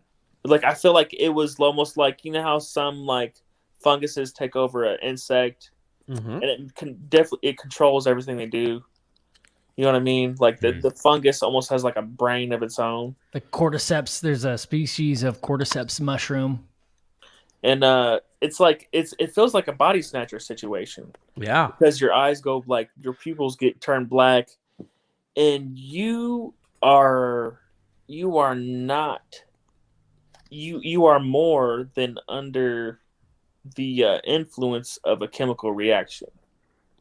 You are connected to you're just connected to a different world. I've got a question, and this might run a little crazy, but like, what are we other than chemical connections in the brain? So if you control the chemicals and the neural... Okay, the chemicals is what keeps you in the 3D realm. In order for our consciousness to play within the 3D realm, the chemicals definitely do. They play a giant role on how we feel. But there's an original synapse. There's an original catalyst thing that our consciousness starts. Okay, they say like the nihilists say, like, love is only a chemical reaction, It's like an illusion. This isn't a land. This is a land of illusion. This is a land of. It's like like a game of temptation and desire, and you got to play the game. You got to hold a righteous state of mind with a hard discipline to really truly get through it and have a satisfying flow throughout this life. You can't fight it, but you can't let it eat you alive. Right. Kind of deal. There's all kinds of, you know what I mean? There's a flow, there's a game, there's all kinds of things that test your character. Well, anyway, with that, where was I getting at? What did you say again? 3D. Oh yeah, in the 3D realm. Yeah. Okay, so the reason why it goes beyond the chemical reaction is because it changes the frequency of your vessel, and when you're shutting certain parts of your brain off, what it does basically, what mushrooms does, it doesn't shut off. There's like scans of brain activity. See, mushrooms is a lot different than LSD. Oh yeah, LSD turns like everything on, and mushrooms kind of like turns on what is never on. Yeah. So that's why it feels like a body snatcher. Like it turns on what is never on, and it's a totally different frequency world. It's almost like your suit is just like I can't explain it with words, but it's hard to. That's why I almost think though that it's not. I don't so much know. I mean, it could be. I mean, I think it's different for everybody. Obviously, and everybody would have their own individual journey or trip with that. But I do feel like from some of the people I've listened to on it, because that's a lot of experience I have with it, just for hearing their stories. It does seem that most of them came away with two profound three.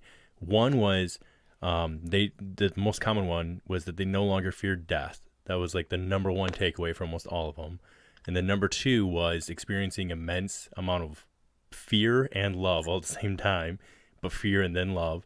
And then the third being kind of what you were saying about that body snatching feeling. Mm-hmm. But a majority of them came with the feeling, said that they felt like what you said, it turning something on, is that there's something in us that's always supposed to be activated, and that's a part of it was put here naturally to keep that activated, and we just have suppressed it. And I really do think that going back to, say, the 60s and all that, when they first waged the war on drugs, I 100% for myself believe through MKUltra and everything they had studied that way and been testing, they knew the effects of it. They absolutely knew what was going to take place. Mm-hmm. And I think that from learning that, that's what they flipped it to, all right, what's the fear that we can project on people? And if you look at Project Mockingbird, popped up around the same time, I think 1963, that came into play. The Rockefellers took over the public education system. I just learned this a couple of weeks ago. They funded the whole public education system as we know it in 1957, I think. So to me, there's a lot of factors that I think they stumbled onto some things pretty early on. And I think they realized real quick that they could no longer control the narrative with that being available for people to be able to take and process.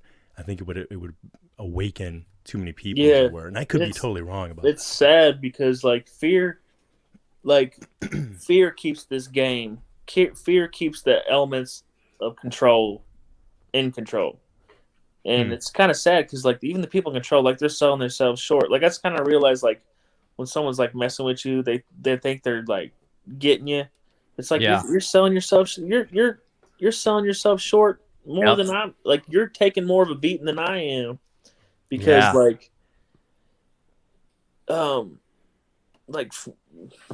that low frequency fear hatred stuff.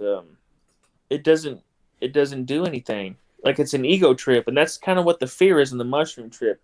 You're seeing all your bullshit real quick. You're quickly getting through the veil of all your bullshit, your day-to-day routine of thoughts and falsehoods. And then it's oh, but I've landed upon this. Just like when Jake falls from the tree and he lands on the mushroom in the movie Avatar. Yeah. I don't know if you remember. When it glows. And Ben remembers. He falls. He falls my from favorite this movie tree ever. And he has an orgasm, and it's giant, oh! this giant mushroom breaks his fall. It did not happen. You know what I'm saying? Yeah. It's kind of like that. Yeah. It's like you go through all this. You go off like when you first start to trip. If you got a lot of problems, your ego, like it's diminishing your ego, not ego itself, because there is no egoless, because that's not good. But your ego, your character is being torn apart into like almost like a different ego, more of like, I feel like more of a clarified ego, and that's the fear. That's the like, I'm an idiot. What's wrong with, you know what I'm saying? And then you fall softly once you clarify why you're thinking these thoughts, and like there's a beautiful reason why, and then there's where the love comes through. Okay. Hey, sorry, dude. Jake, you mentioned something about this idea that this experience is more like you realize something that has always been there and has been known, and you revealed something. Kind of like, yeah, when like you're talking about like watching Alan Watts. Right. Oh, okay. Yes, He's dude. putting into words that you couldn't put into words yourself. Dude, and like once you hear it, you're like, yes, it makes sense now. It's like, right. And then you can carry it with you. You can actually use what you know, but really can't. It's not coherent enough to where you can apply it to your daily life, sort of. Yeah. It's still this looming awareness. Right. It's like someone telling you how to take out the trash and you've never done it before. And you're like, okay, yes, you pull that totally makes sense. Absolutely. I've been through it in my head. It like totally makes sense. Dude, I've had quite a few experiences with mushrooms, and the repetitive notion, and I'll make this quick, it is that I don't hear anything. I don't hear any words in my head or anything like that, but it's this idea that this is how shit is all the fucking time. Right. And it's crazy that but you said that earlier and you didn't know. I've never told you that. That dude hit me. I got chills when you said it, and I wanted to interrupt you because I'm really good at interrupting people, but I didn't. Yeah, you guys. I've been holding it in for like 30 minutes. I just wanted you to know. Like that world is always there. Like you don't have to trip for that world to be there, and you always come back. Like you can always come back to that. You know. Well, that almost brings up the idea too of, you bring in the idea of like DMT and ayahuasca, right? Because DMT's and everything in the same sense that we would talk about mycelium, right? So there's got to be this connection between the consciousness, as it were, and us as beings. As silly as it is, the power of one, or like everything being one thing, and it being in nature, and there's a part of us that's been turned off or suppressed in some weird way. I don't know if it's just because we walk on concrete all day instead of, like you guys said, just getting out and getting grounded. And those trips, though, people are having whole other experiences. Some are, in mass, even meeting, you could say, entities. Some are having the same trips and meeting even the same entities at separate times. So and that's something that seems to be left alone, say in the UFO community, if we're going to tie it back into that, is we don't really seem to bring it up that way too much. What is that? Is that just a psychosis? I mean, dude, I think it's hard pressed. It's a fear, man. I think the UFO community has a fear of psychedelics and alcohol for whatever reason, right? Because when you got to be a pilot to know the difference between a jet plane and a flying saucer. Exactly. Because one of the first questions that anybody asks you whenever you say, I saw a craft. Yes. What do they ask you? Were you on drugs or have you been drinking? And if the answer is, yeah, I had a couple fucking beers, then they're like, okay. Because everybody that's drinking alcohol sees UFOs. Yeah, completely debunks your entire story that you had a couple cures out there that night. And so now your experience is completely null, right? Which is total bullshit. But you look at somebody like Paul Hynek, right? Didn't we hear that he was actually experimenting with psychedelics, actually trying to have ET contact through these psychedelic experience? Now, if you don't know who Paul Hynek is, Think of somebody else with the last name of Hynek that you Alan might J. know. Hynek or whatever. Alex J. Hynek. Yep, The J. guy Allen that, Hynek. that saw the first like Nazi fucking reproductive vehicle. Project Blue Book. Project Blue He's Book. seen a lot J. of Allen he's seen a Hynek. lot of shit Yeah. that no one will Alan ever, Hynek. Yeah, ever know okay, the truth yeah. about. Yeah. Project Blue Book. He was an astronomer, went to the University of Ohio. He's well loved in Michigan. Well loved in Michigan, right? Yeah. So, like, for whatever reason, man, like, the UFO community does not mess around when it comes to like drugs and alcohol and seeing craft. But to your point, William, when it's such an interesting thing because we look at this from like a scientific perspective and we want to nail down the nuts and bolts and we want to provide facts and evidence all the time. You go to Peru and the Peruvian medicine people that are out there, the shaman that are out there, they don't have a degree. They're specifically connected with nature, with everything around them. Ayahuasca isn't some drug that you drink, right? Ayahuasca is something that you take to talk to the mother of the world. Yeah. Like we're talking, this is the connection of spirit, of everything, the realm, the universe, everything is connected. And whether you're seeing an entity or you're hearing voices or whatever that is, may be actually induced by this ayahuasca, but what is it doing? Is it connecting you to everything? There's no degree that can match life experience. None. There's Not no one. The thing is, the whole piece of paper giving you validation, we're very impressionable people. Like, we're so impressionable to the material things that it goes back to like what I was talking about labels, like there's no piece of paper that can represent who you are as an individual in general. Whether it's $100 bill or a scholarship or a paper that says, you got court and you're going to go to jail for 10 years.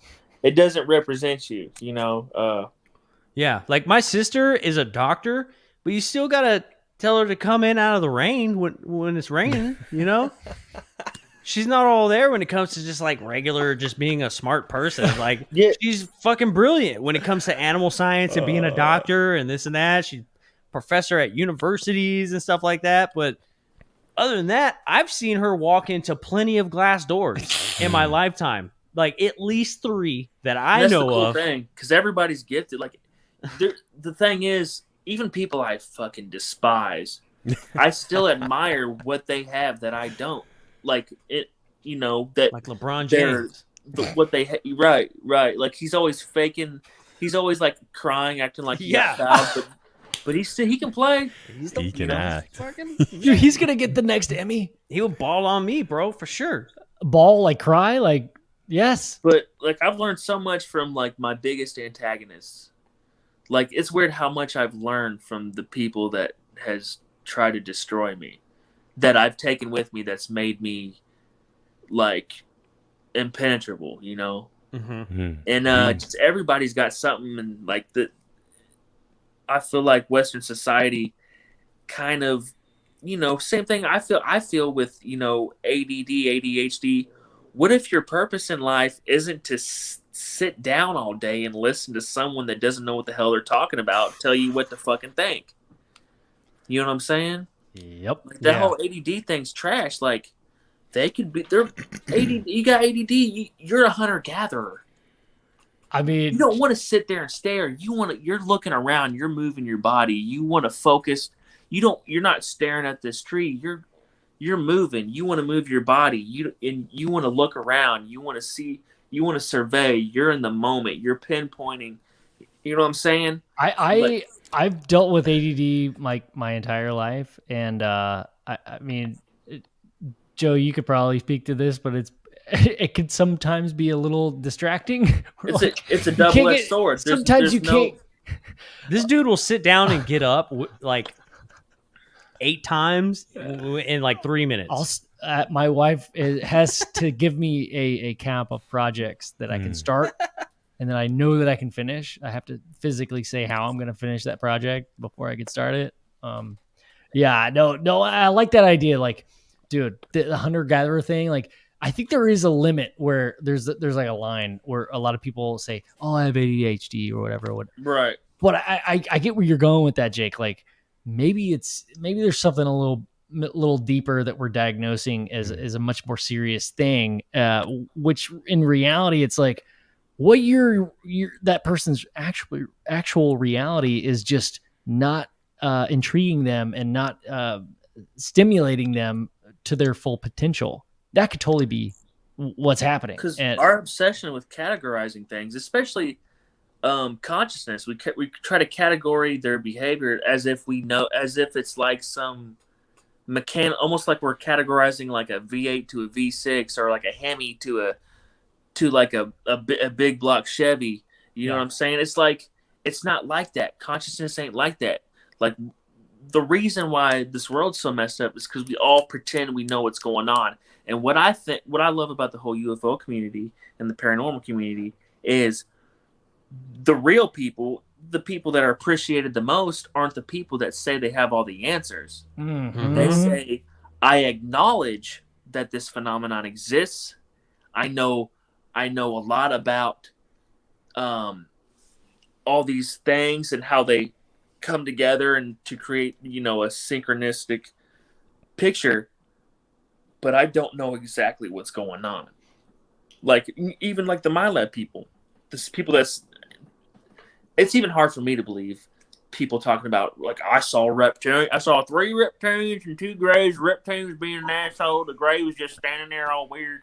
And I was just, I don't know. Just standing there all weird. And I was like, his pants were sagging, man. He had saggy pants. He's acting like he was cool. He was out wearing Hanes, and we all know what them Hanes. We wear dungarees around here. But nobody... They got that sack patch in it. Area 51 only condones fruit of the loom. You know that. And I feel like we try too hard to create a picture for ourselves that we know exactly what's going on. And it's super toxic, because imagine all the times throughout history, let's just say since Jesus, in the past 2,000 years, that society was like, okay, we know what's going on here. And it ended up being fucking tragic. Every single time we do that, it ends up terrible. Terrible things happen when we act like we know exactly what's going on. Mm-hmm. And we need to we need to remind ourselves that. Humble. It isn't just like, oh, they thought this and it was bad. They thought that. No, they thought they knew what was going on. That's just plain and simple. It isn't this or that. I like they that a just lot. Thought they knew what was going on and they didn't, and fucked up shit happened. So rather than going like flat Earth, round Earth, like, don't get specific about it. Like, be a humble civilization and just admit, just work things out and flow. Work with what you know, and strive for greater things. That's why it's. Oh, I'm sorry. I might have a little lag. I apologize. Sorry about that. No, you're good, dude. I didn't mean to cut you off there, Jay. Your thought popped in my head when you were talking about that. Is where I do think with the people that saying they have it figured out and they don't. I really feel like the phenomenon somehow knows, dude, people that are like that, and it seems to pick and choose based on consciousness level and wherever they're at in their journey, and expose it when they're ready. Because it's like taking a little kid. Like, I have my kid, right? And he wants to go and do stuff that dad's doing, but I know that his body physically yet, or even mentally, there's certain things he just can't handle yet. Not the will's not there, because the will's there all day, but his body physically or mentally. And so sometimes I look at it that way with us, is that whatever this is, it seems to, that's why I've just let go anymore. Just, hey, I'm going to ride the waves of the universe. Not that I'm not trying to shoot for certain things or manifest them, but I'm no longer trying to make anything. Not that I ever really was, but I think the more we just let go and just realize it's going to be okay, it's going to happen. I mean, that's just how as of late, that's how I've been viewing it. Yeah, dude, that's so powerful. Will, like, bro, shit. Tao Tai Ching. Back to dude. I'm telling you, son. There's something that's to that. That's what Big Willy's talking about. I'm telling you. Yeah, well, tell us more. Like, how does that entwine with the teachings, because like in my experience, man, I relate a lot to that. So I mean, if there's Okay. anything, Letting go is a major thing. I mean, that's not what they teach, but letting go is kind of what happens when you understand the duality of this 3D paradigm, and or whatever that paradigm is. That the right word? I like that word. It sounds cool. Paradigm, paradox. It's all Pair of shoes. It's all fucking Tao Tai Ching. Pair of shoes. But anyway, yeah, dealing with duality, man, you just gotta let go and just learn how to not try too hard in this flux of opposing forces. Just flow within the flux, let go, work with the energies. You know what I'm saying? Work with the energies. You know, work with the path of least resistance to create the most power. Dude, that is hitting so hard for me right now. Like the path hard. Thank you. Thanks, Will. Hard. But like the path of least resistance is creates the most power. He's just like bringing them out of nowhere. I know you keep bringing books out of like thin air. book. Like what? You're like David Blaine, dude. Jesus. It's cool because water is one of the most powerful forces in the entire world, and it always follows the path of least resistance. Exactly. Keep going. Yes. That's actually beautiful. I couldn't have said it any better. And doesn't it carry? Somebody said this in a chat earlier, but how it has like the memory. Yep, of how memory many generations. And I forget how many generations of memory it carries, but it's insane how far back it goes. Wait. And how many people it's gone through. What? We don't talk about that part.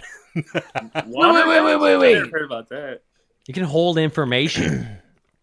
That's why when it's frozen. Past lives. Who just talked about this? Right. Somebody just talked about this recently. Why am I blanking on this? So if We it's talked somebody about the Google crystal, the crystal thing. Time that, crystal. Oh, no, time Google crystals. crystal. Who was your guest last week before you had Sunny on? I'm drawing a blank right now. Oh my god, dude. Holy shit. That's exactly how I felt when I heard about it the first time, honestly. Yeah, I know. Exactly what I felt like. Who was your guys' guest last week before you brought Sunny on? I'm trying to remember what his name was, and I apologize. Trevor, thank you. He brought up the story about the guy who did basically, and the study's been done with the peach trees too, and growing the vegetation and all that, or the fruit. But how the ice crystals, he spoke to the water, angry, softly, and then when they froze, how they made perfect snowflakes, and then the crystallization within it, and the ones that he spoke angrily to were all distorted and cracked and broken. So going back to the water thing, I feel like that's how. I feel like that comes from intention. I feel like that comes from a vibrational frequency of intention, and not necessarily the words he's saying, which I feel like y'all probably are on that page too. But the vibrational frequency of intention is what I think harnesses Mowat, Samantha Mowat, which is a freak. I feel like she's a freak example of understanding vibration frequencies and intention. Like she's so connection, obviously so connected to the understanding of that whole world. And I feel like that's why she can contact these extraterrestrial experiences. Yeah, it's because her and this Geraldine Orozco, they both understand intention, and intention is your key to. I feel like your key to the universe, and like knowledge, as your knowledge forms and builds, so is your intention is gonna morph with that knowledge, and I feel like your intention is is one of the last exchanges of movements, your last exchanges of action before it goes out into the universe, before So you have experience, you have your knowledge, and then it's like a building block, and then your attention is almost like at the top of the pyramid, just like your satellite. Yeah. I love that visualization. I kind of just want to interject with an idea here. So I'm kind of an awkward dude. My He smells good though. but I smell good. My intentions are often very good, but I put my foot in my mouth. The proverbial. I don't know if that's just a Texas saying, but like, I just end up saying like my intentions are. I mean well, Right. but I often like, man. That's Sometimes half the battle. I too. can offend somebody, and I hate the idea that I would ever offend somebody like intentionally. My intentions were good, but the effect was the opposite a lot. Sometimes I feel sucks, like man. when So you like, try too hard to not offend somebody, from my experience, yeah, when I try really hard not to offend somebody, I'm going to end up offending the hell out of this person. that's okay. Yep. Is that what you're getting at? I've experienced that too. So I like offending people on purpose. Like if I intend to do it, God, it's such a good feeling. that's why me and Joe like get along so well, because like he's just like I You tell care him his laugh right there, the devious laugh. He just does that and laughs like that.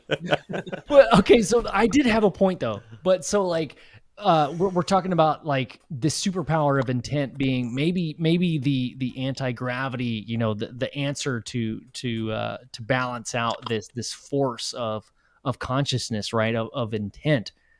That's how I'm kind of interpreting that.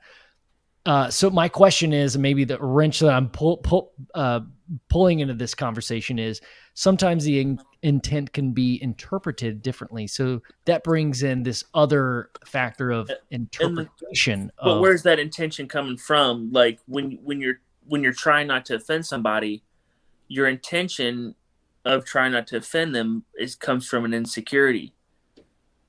Yeah, absolutely. So that's a chink in your armor.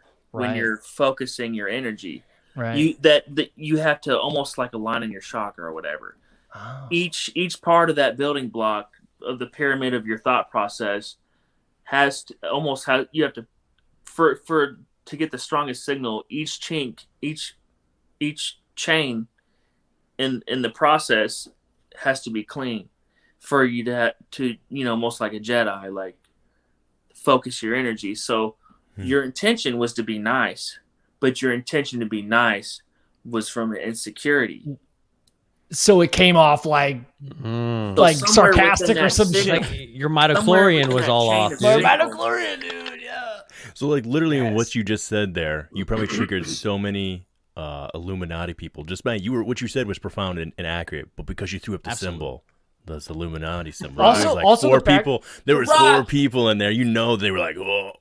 And your rings are like glorious, dude. Like I fucking love your rings, though, dude. Yeah, dude. Yeah. The Illuminati.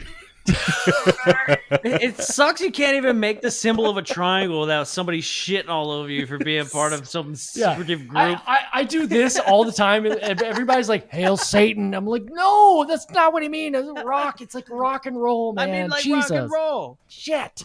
Which is the devil's music. Now, I will say though, back in my day. Hell yeah. There is some real stuff to that. Granted, the bands of the 80s, the 70s and 80s definitely played on the occult purposely, almost as a joke. But if you go throughout history, I mean, some of the now I'm not talking millionaires. What I think Ryan just said on his podcast like last week. He said that millionaires go to school and pay attention in college, and then billionaires pay attention to astrology. The idea that with studying this occult stuff and it all being in, there's something to all of that. I do believe when you start to understand the symbology, I guess it would be the term, and the astrology, and I know some of that's a bit woo or whatever, but if you think about it, in the moment that you're born, because like when you die, we all agree that energy leaves us, right? We agree that life could whatever. Now, I think there's 2 things that happen. Everybody always talks about like the moment that you're born, like what was the astrology symbols, like your energy coming into this world. But I was like, is it that moment, or is it like the moment of conception? Like which one is it? But let's just say it was when you were born. Right. That's a good. That's a good. They're point. always off on that. Because I remember I when I was love like, that, I was dude. 7 years old, and I remember asking my dad, I'm like, wait, if we're born for 9 months, I'm like, I'm not 1 year old. 7. Right, I'm almost that's not a 8 superficial right thing. now. Like when you finally exit the womb, like does that really change your? But yeah, I feel you. Yeah. But I will say, I think there's something to it. It has to. The way, if we are energy that's going to go back out into this universe and this collective consciousness that seems to have all of this energy in it, and we're a part of that, then why wouldn't the astrological alignments at that point in time or constellations have an effect, an impression on your life? And, Well, the two people that played the biggest roles in my life were both born on November 27th. that's Again, at least the where are fourth you book. pulling That's these from? actually Oh my god, dude! You're just manifesting these physical objects. I imagine like a massive table full of like his favorite shit is just on his table. You collected No, it. dude, I wouldn't do that. For those of you that can't see, they're just listening audibly. Jake just keeps like pulling up like badass like record labels, like full of like amazing Jimi Hendrix. Yeah, dude. These The are a few of only my favorite thing- things. This is like Oprah's favorite things. You're getting vodka. You're getting vodka. oh, man. Dude, the only thing that always threw me off about the astrology stuff, right, is you're looking up at the sky, you see the stars, and I have a loophole for myself talking about this as I poo-poo it a little bit. I love it. And my idea is like it's all about perspective, right? You're looking at these constellations from Earth perspective.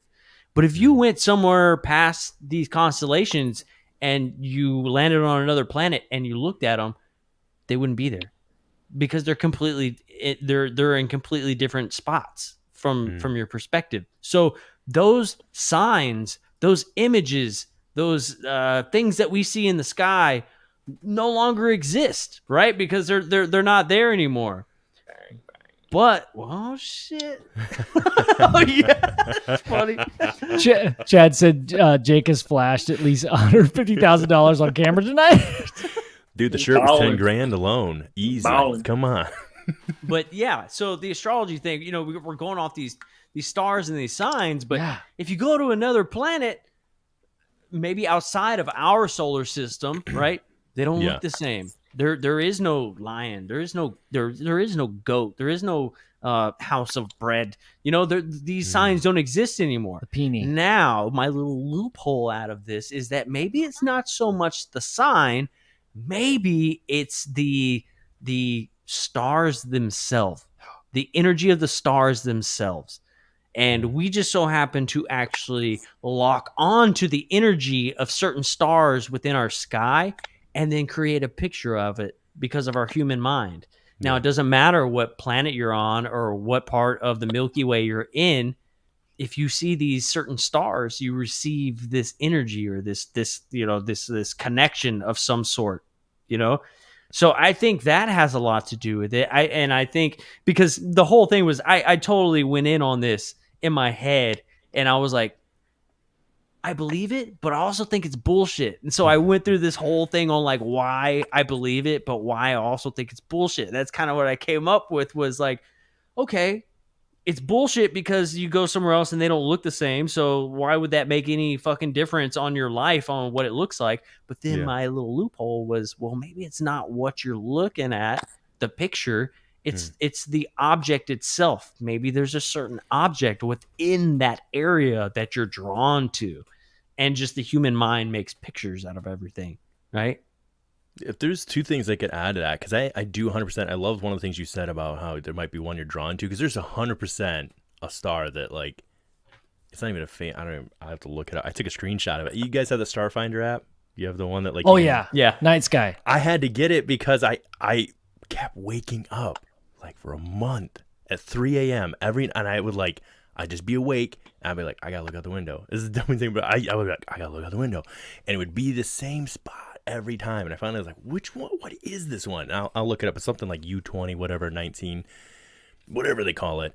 But I think too, is it UB40? I'd have to look it up. I know I gotta sit. I'll look it up before we end here. I promise. But it's actually the band that sings Red Red Wine. Sorry. Good song. Good stuff. But I think what you're saying is absolutely correct. But I think, and I'm not an expert on this stuff whatsoever, but I thought it had more to do with the rotation and position of the planetary alignment upon your birth, because it's always in rotation or movement. So Right. it had more to do with the alignment and the energy, like you were saying, than the actual like shape of a constellation. It had to do with Right. the astronomical alignment at that point in time of your birth. Again, who knows? But I always do think it's a little bit interesting that billionaires pay attention to this stuff. This is something that they really care about in For their sure. decision making for their business. It's got to be something to that. Probably, like the thing is like knowing people's focus, and if these energy openings during the specific time alters your mind state, and eventually changes your focus. Understanding that change in focus allows you to change your business, how you portray your business and how you market your things. Could maybe that's part of it, or maybe it's not that. Maybe it's deeper than that. I don't know. Even with I'm sorry, I keep Understanding the changes in behavior of people and how it relates to the stars. Maybe does that make sense? Is that what you're asking?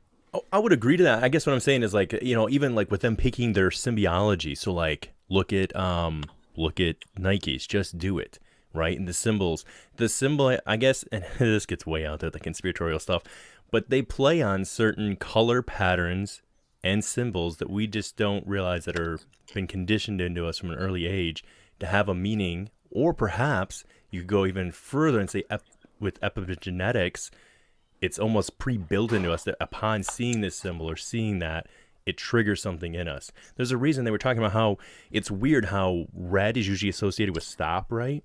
So they said if you want to like lose weight, red plate or whatever. But then with food, they realized that cravings were associated with red and yellow mixed together. And if you look at like every fast food joint, just about, they all have a mixture of a red and yellow combination. It's really weird. Just now, Whataburger, simple stuff like that. That's true. Whataburger. See, he's got. I can't speak to Whataburger because I have not been treated to Whataburger yet. So maybe one day. All we got up here is like Wahlburger, which is not Whataburger. what is Wahlburger, dude? Mark Wahlburger, like the Marky Mark and the Funky Band from back then. Have you ever heard of Crystal Burger? Dude, Crystal Burger?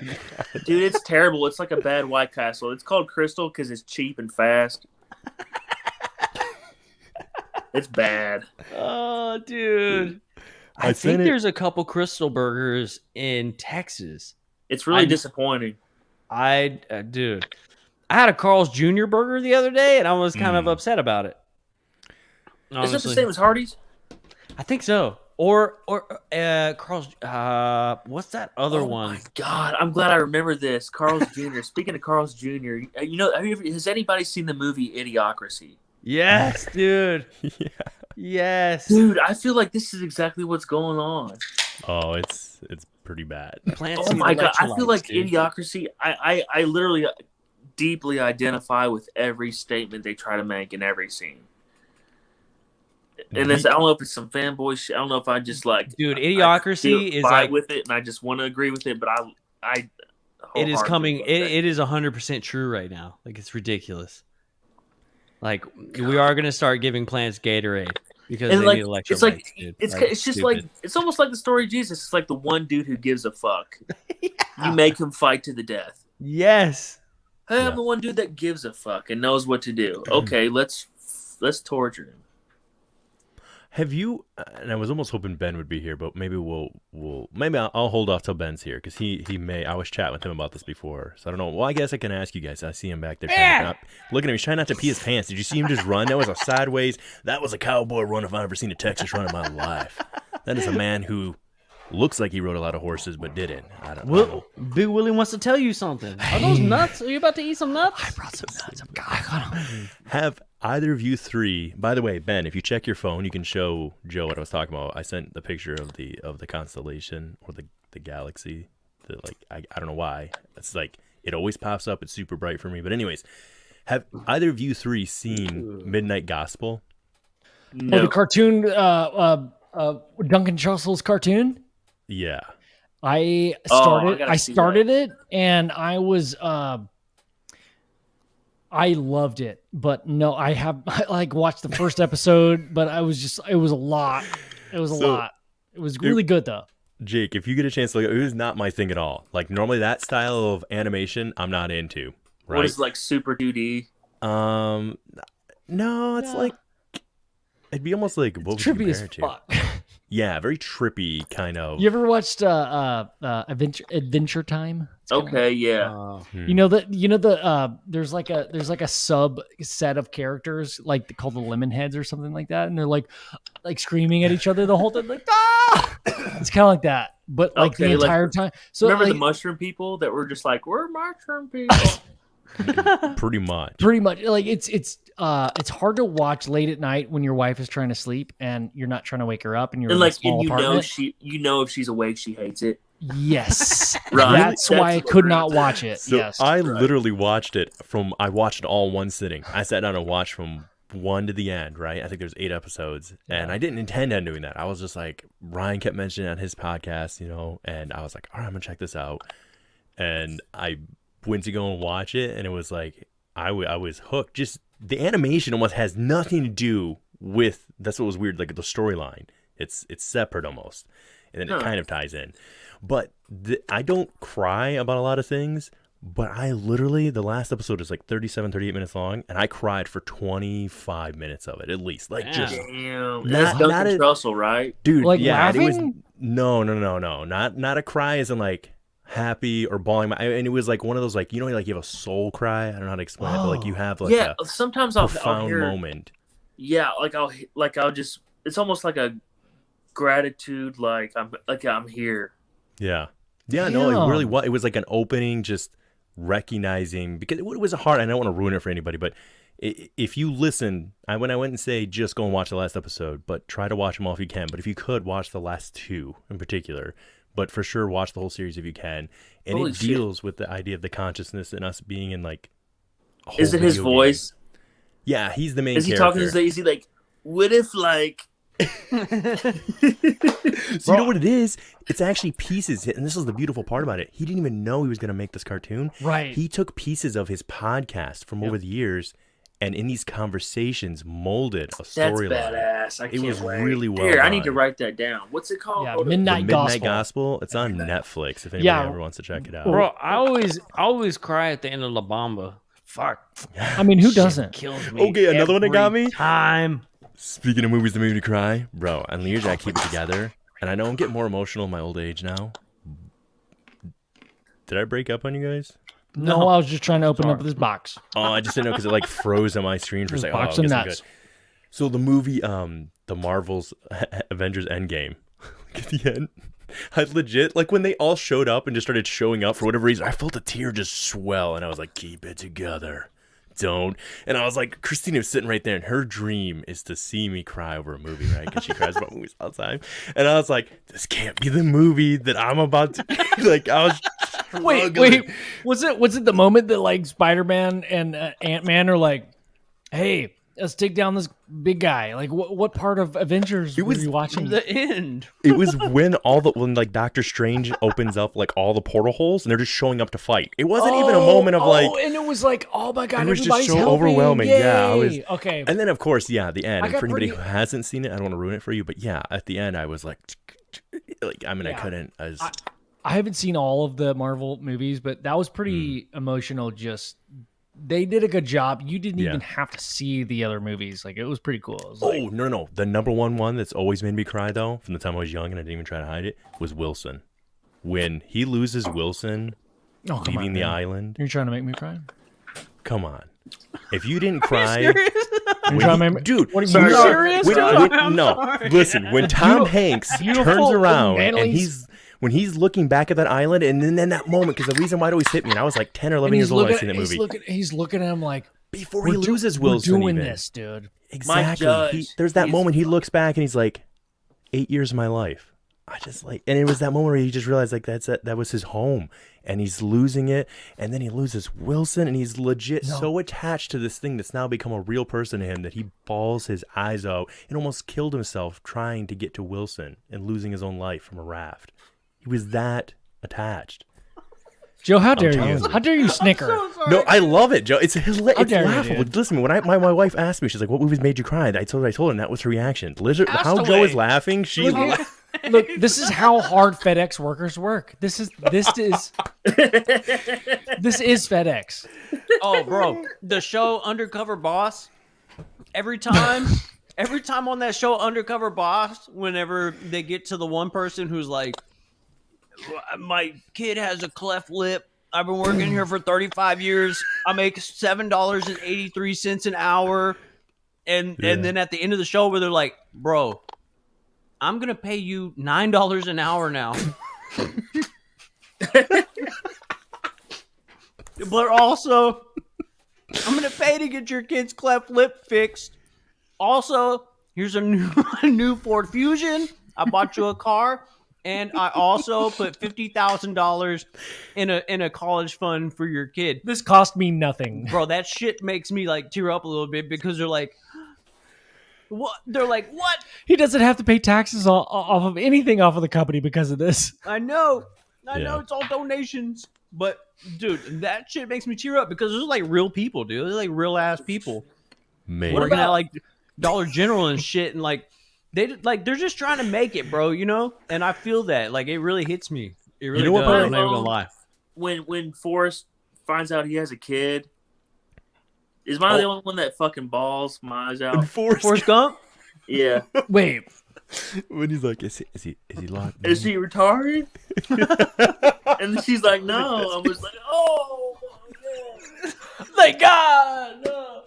That shit gets me every time. It's embarrassing, dude. wait, I don't remember this. Like I thought you remember were that? joking. I don't remember that from the movie. Yeah, he's at got a all. kid. Dude, she sleeps with him for the first time, and then she's like, "Peace out. See you in 8 years when you're a millionaire. I've got AIDS and you got a kid. What up?" Oh yeah, she did get AIDS. She was hot though. Have you? There was She's okay. Bobby Dylan. There was a comedian that did a skit where they were like, "All right, I have a pitch for an idea for a movie where the dumb guy gets the hot chick," and Hollywood was like, "That's never gonna work." And he's like, "Wait. She has AIDS," and they're like, "Oh, now we're getting somewhere." No, now we're now we're getting somewhere. I actually know. I know a little bit about this movie. So there's that actually was a conversation that happened. Sans the AIDS part. I'm pretty sure that was part of it, but like it wasn't like the You selling need point. to watch that movie 100 more times, like Dude, I have. The selling point was that it was it was the first movie that really hit home with nostalgia with everybody within a specific generation because so many significant things happened, like the invention of the smiley face and like people started growing beards and Right. like the Vietnam War, like everybody, like they were trying to connect everybody. They're like, oh, I know that. And like to come up with one singular person, it was almost like this Jesus complex where it was like, Yeah. everybody connects to this one thing. We can all relate to this one thing. It was like systematically in place to sell fucking the script. beautiful. I loved it. It was great. Bro, even remember the Titans? That Yeah. part where homeboy gets hit in the car and he's in the hospital bed, and then his black buddy comes to the hospital and she's like, "Excuse me, family only." And then he's laying in the bed and he's like, "Shut up, Alice. Can't you tell we're brothers?" Like that shit hits me hard every time. Dude, remember the Titans? I feel you. cry every time. So there's one that hits harder and longer, and it's hit harder and longer than all of them, and I mean hard. Old Real Yeller. hard. I know. Old Yeller. Bros. And that would be Land Before Time when Littlefoot's moved. Oh, come on, Will. God damn it. dude, Will, fuck you, man. No, you know my what? No, favorite no. movie of all time. No, So fuck you, Land dude. Before Time. How dare you bring up Land Before Come on, Time? you can see it now into her head, her neck lays down her eye. Are we talking about like the last leaf? The last leaf? I've always wanted That's to eat a tree tree star. Dude, I used to look for tree stars as a kid. I'd you get can't maples in find the them yard and I'd be anywhere. like, "There's 5. No, there's not 5 points. Not a tree star." I was And obsessed. later on in life, you find out it's marijuana. It totally is. And Spike was high all the time. Constantly. He was always munchy. He's like, "Lemon, just munchy." And he's Yeah. lazy. He was just like, Yep. scooting. Wait, was it the Spike or is it Ducky that was kind of high the whole time? Spike. Spike. Definitely Spike. I love that even we green. like we're very like no. This pull up Spike, Spike's dude. picture right now to show people and show how red his eyes were. Oh, Just dude. Google this really quick because it's so funny as an adult going back and watching the cartoons as we were as kids and like seeing all the adult humor in that now, and you're like, Eyes, dude, so look how red his eyes are. Pull it up, Jamie. Oh, That's what dude, we he's get. totally high. Let's see. Oh yeah. So he's just kind of okay. I dude's forget. big. I forget this movie. Oh yeah.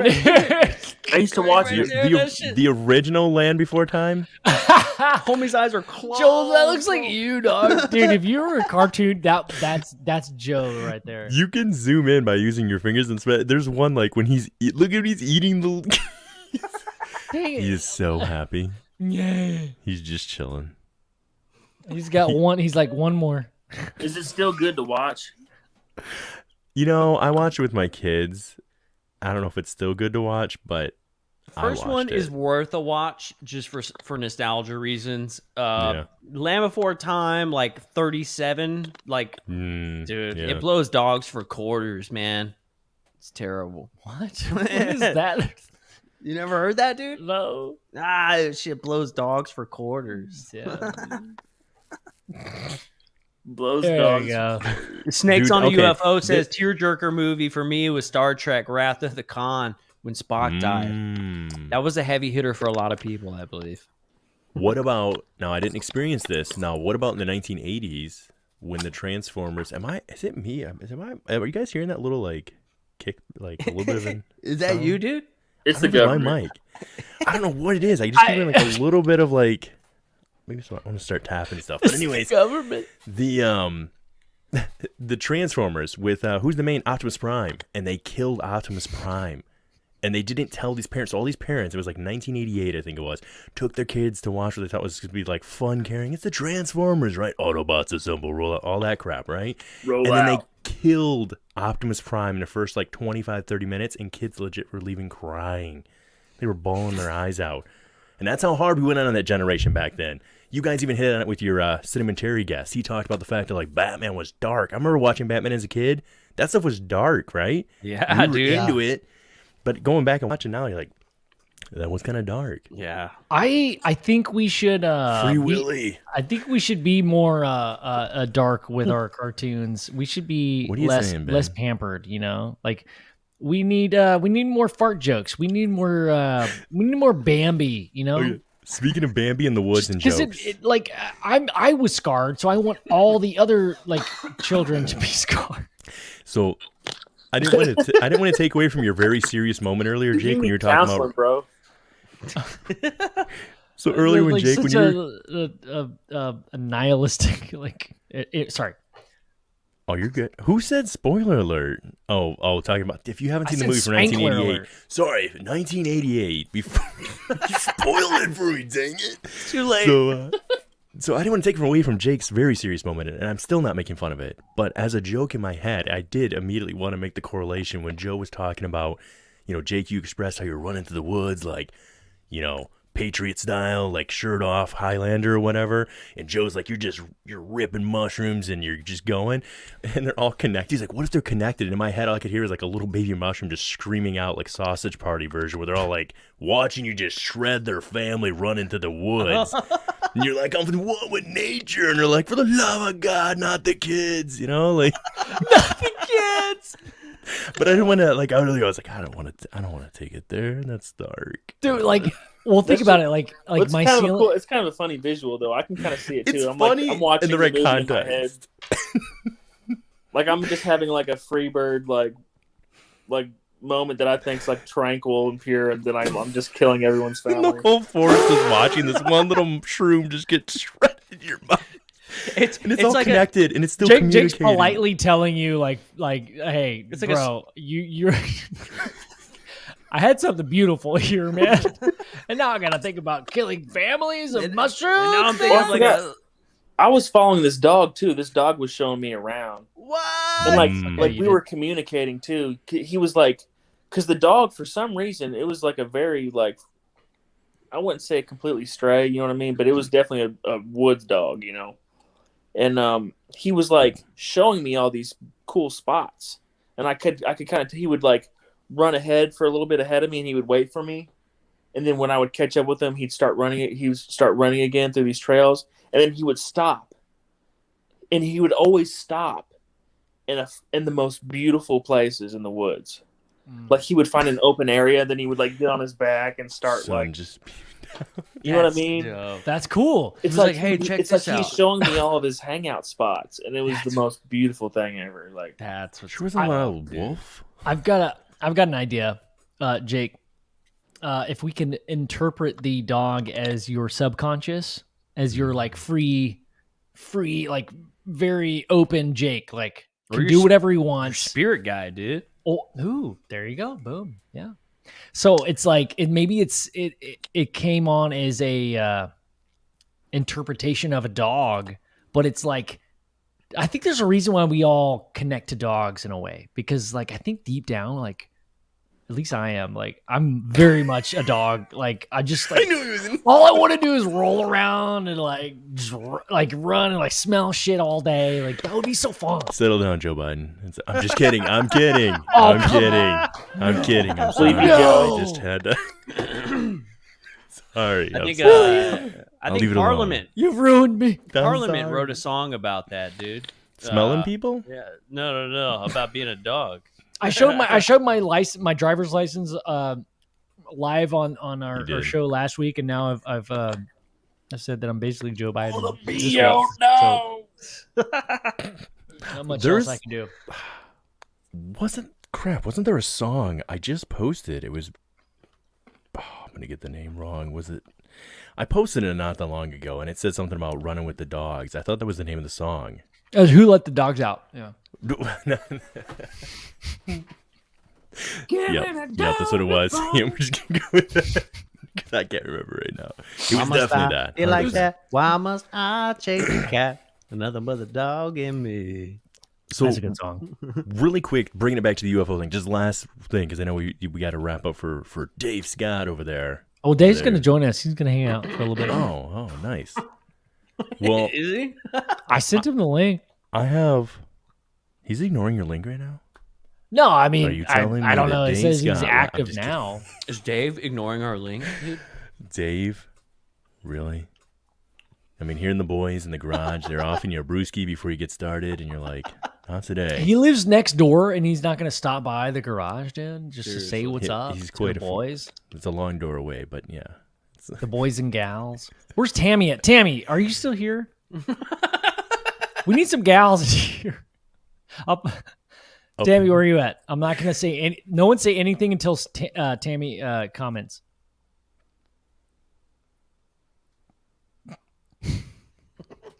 I think Tammy left. I think Tammy's gone. I was like, how long do we ride that we for? have one female. So, what about this too, really quick, guys? With the idea of UFO. Oh, Jake left. I'm sorry, Jake. Jake, Yeah, you know, great. Thanks. I'm out. He's going to grab some more Thanks, cool dude. shit, I think. So, Jake, have you heard of the Bledsoe family and some of their experiences, how their points of views? I think on I them? listened to. Oh, my bad. You were kept going. My bad. Oh, I was just gonna say, have you heard some of their points of views and interpretations on entities they've had interactions with? I always personally? wondered why they. I'm okay. I don't know if this is. I don't want to sound like a douche, That's okay. but I want to. I always wondered why they act like it was so traumatic what they went through. Ooh, that's When the- good. That's fair. I'm not calling anybody out, but Did you watch a documentary? no, Okay. because I didn't hear what they went through, but based off like what I heard so far, it's like it was just super traumatic, man. Like we didn't know what was going on. It's like I'm not trying to sound tough, but like I went through way crazier, like more crazy shit than that, and that's like the trauma of it isn't even half of like how I would interpret the experience in any way. Yeah. So I think- I'm just, you know what I mean? I think the experience itself, and I'm just talking out of my ass because I've only seen some cool shit in the sky, right? But I think the experience itself is probably partially traumatizing, trying to wrap your head around the entire experience. But once you get your head wrapped around the experience, you kind of I wouldn't say know what to expect, but you're kind of expecting something strange. I think in their case, a lot of like the crazy shit happens afterwards when you start getting government involvement. You start getting the 3-letter agency involvement. You start having NASA knocking on your door. You start receiving weird gifts from random ass people that probably shouldn't be sending you gifts in the first place. You know, I think that's where a lot of like the trauma comes in. And then people just trying to completely like deface and debunk you and your family the entire time. Like, you know, it's like, that's got to be pretty traumatic, you know? Yeah. And, you know, as a kid, as an adult, it doesn't matter who you are. That aspect of it has got to be pretty crazy, you know? But the story, I mean, dude, I'll be honest with you. If I'm out fishing with some buddies and then all of a sudden I've had hours of missing time, I can't find my kid, and then I finally find him, and then we're getting chased by red orbs down a dirt road somewhere. Like, you couldn't find. Oh, I didn't know about that, dude. Yeah, it goes pretty deep. It's crazy, man. It's a really awesome story, man. If you want one of the best interpretations or understandings of the story, you can actually check out UFO Garage. Well, Chris Bledsoe on the truck. I mean, it's don't go looking for answers with that episode. What color was that truck? Red. That's America. How did you know that, dude? It was a red Ford. I knew it was a red. I knew it was a red Ford. We did an episode about Chris Bledsoe before we really knew how big of a deal his story was, bro. And then and we killed it, dude. Totally, fucking killed it. Totally. And then Brian loves it. That's all that matters. It's just us laughing for 45, an hour and a half, and then we're kind of talk about his story. Every comment that we've ever had on YouTube is like, "You guys, I hate you." Because that was the one you guys started that episode with Nintendo, right? Hallmarks. Yeah, everything. I forgot about that. Yeah, well, we didn't know that it was a big deal, man. We had no idea. So when we started talking about talking to Ryan Bledsoe, which is Chris's son, he's a big name right now, right? He's people really are digging into his dude, his podcast is amazing. Dave Scott is the person that had him on, and then we speaking of Dave Scott, let that guy in the room. Okay, I let him in too early, and I think we weren't ready. The room wasn't ready, but everybody. Dave Scott. The room's always ready for Dave Scott. He went out to just change his name. Oh, very nice. I thought he was just hanging out. I didn't know. Yeah, I thought he was just chilling. Hey, boys, what's going on? Not much, man. Not much. Just another thirsty Thursday. Another great night of topics from you boys, man. Thank you so much for the entertainment. I like that hat, bro. Thanks. Hell yeah, dude. We're talking about the that real tree or. We're talking about the Bledsoe story, and in our first episode, Joe and I, when we first started this podcast, one of our first episode was about the Bledsoe story, and we just didn't know how big of a deal his story was, and although it was one of the most enjoyable episodes, we just didn't because we were just having fun and being dumb. I wish we would have maybe taken it a little more serious. Yeah. Bird is the word. Yeah.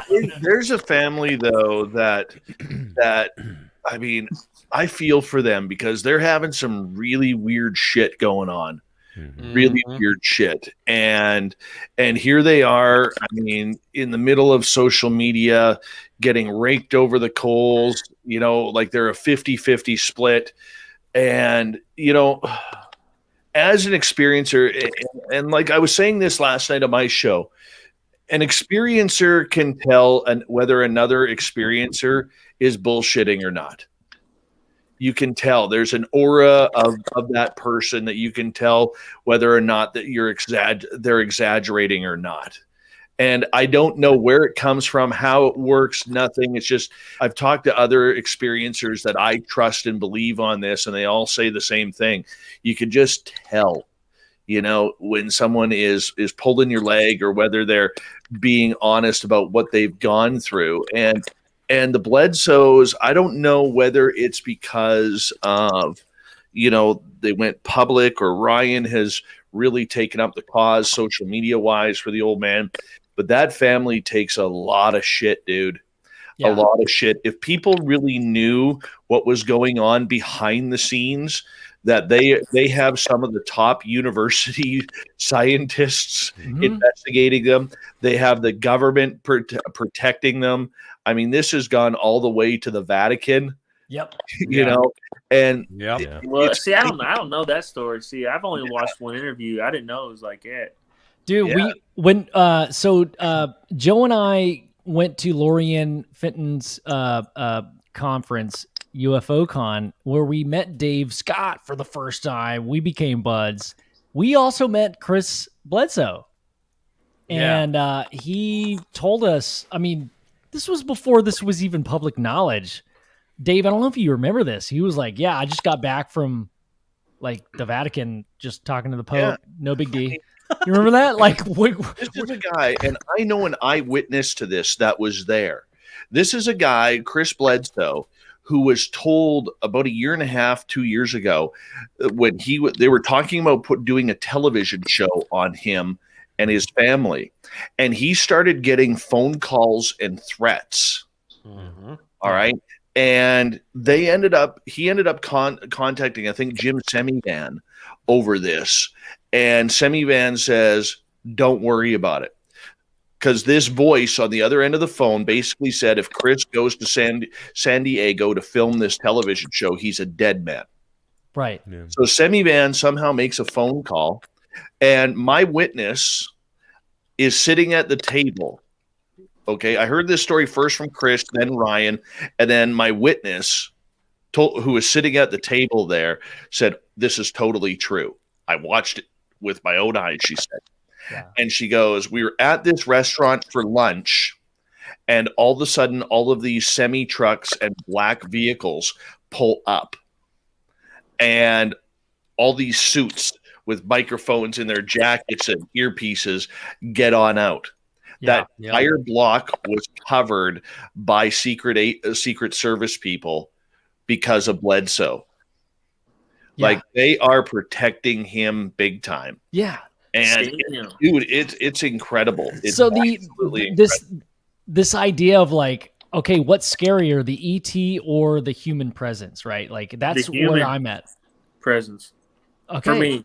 Yeah. So Jake, you have your own experiences as well that maybe you could relate. If I would love to, dude, we gotta, the Bledsoe story, man. They've definitely been a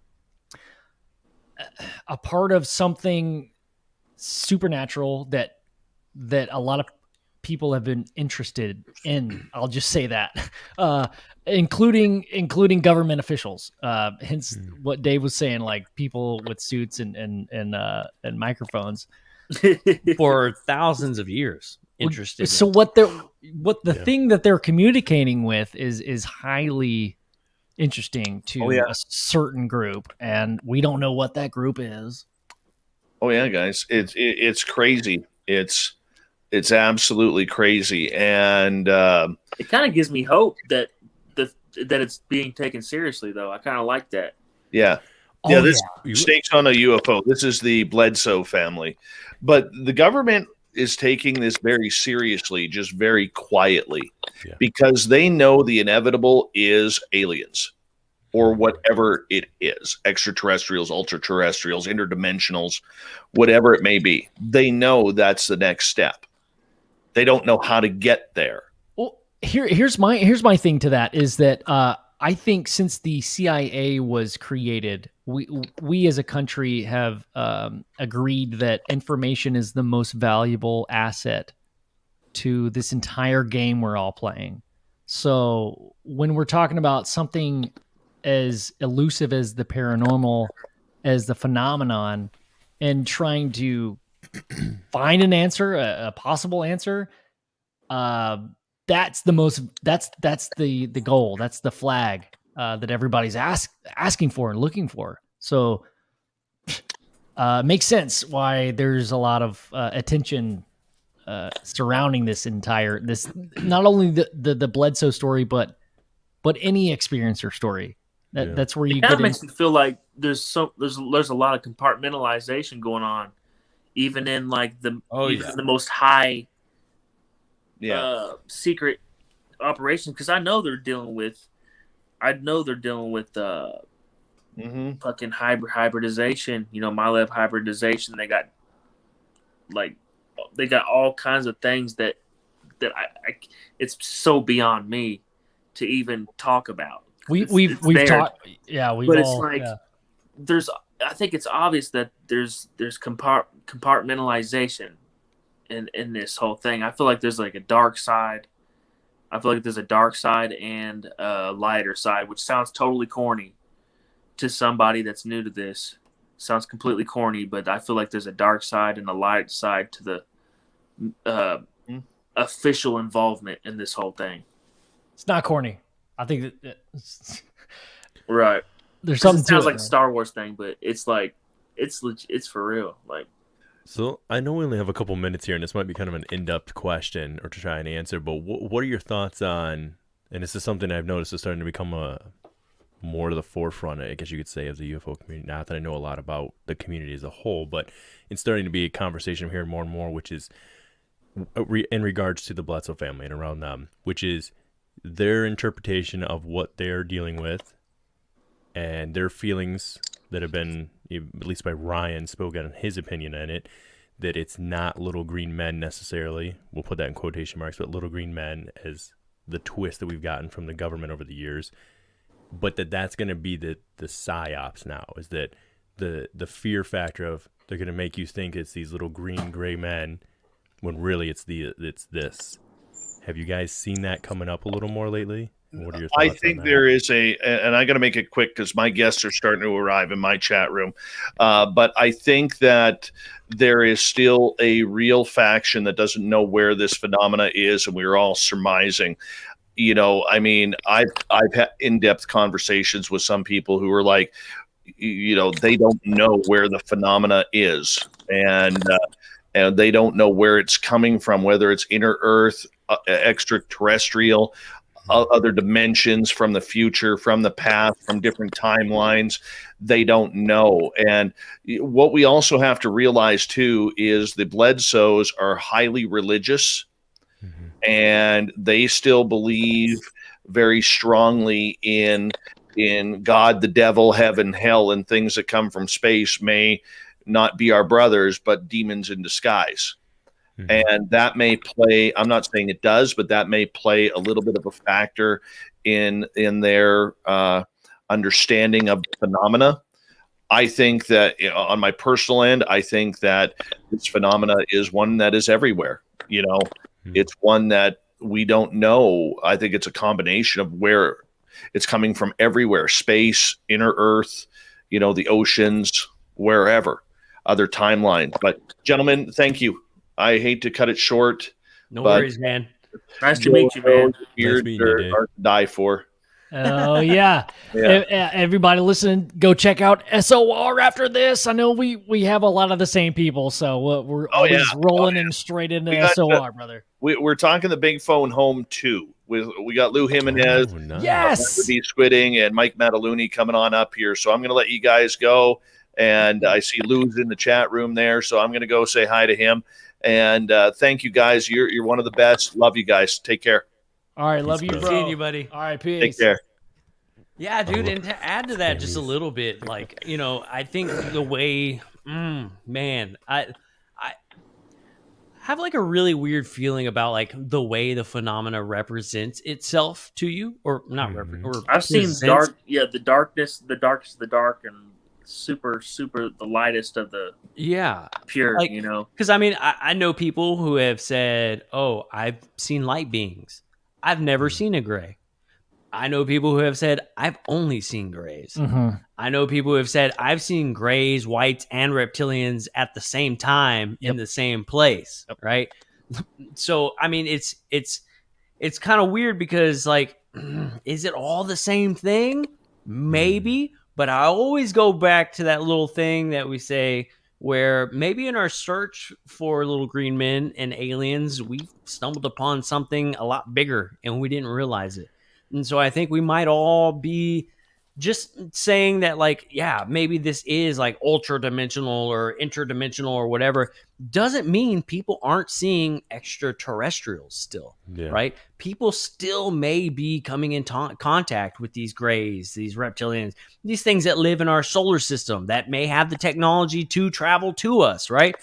But people may also be seeing things that are traveling through dimensions, time, space, from somewhere not even close to us or very close to us. Oh, before we wrap up, speaking of time and connection with beings, make a wish before you go to bed about what you want to experience through consciousness.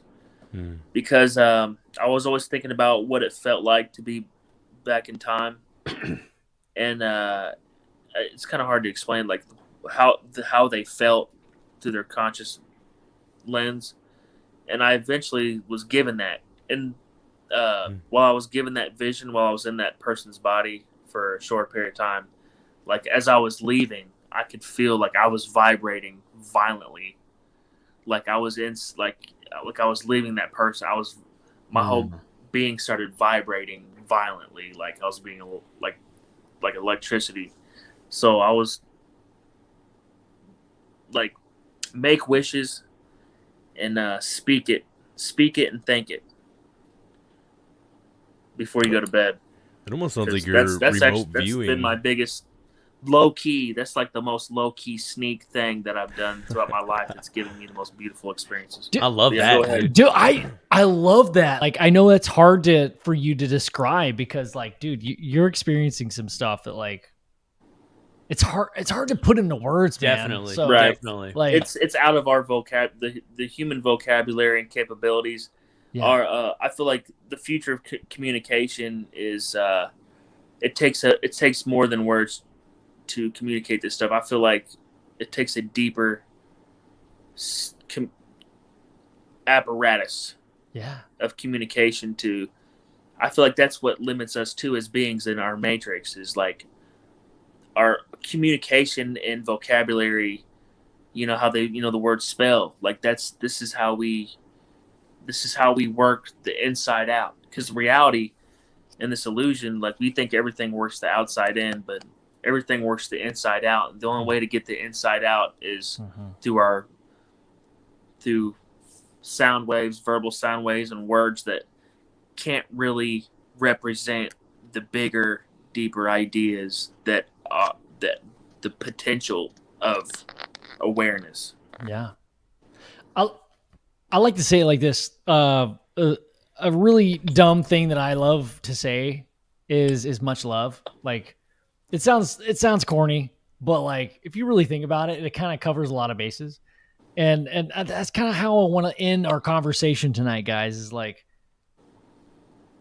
approach things with love, with much love, right? Like, if we're not all here to have a bad time, we're here to have a good time, and that means, respecting one another, listening to each other's experiences, trying to put each other in each other's shoes, and experiencing things that maybe not seem normal to us, but accepting one another, and learning every single day as much as we can. So that's what I take from that.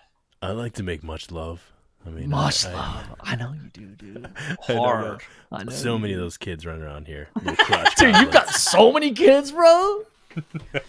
Dude, you're gonna be like the fucking Waltons by the time you turn 35. Hey, Will, I'm gonna send you a care package. You know that care package is gonna be like 12 pounds of sunscreen.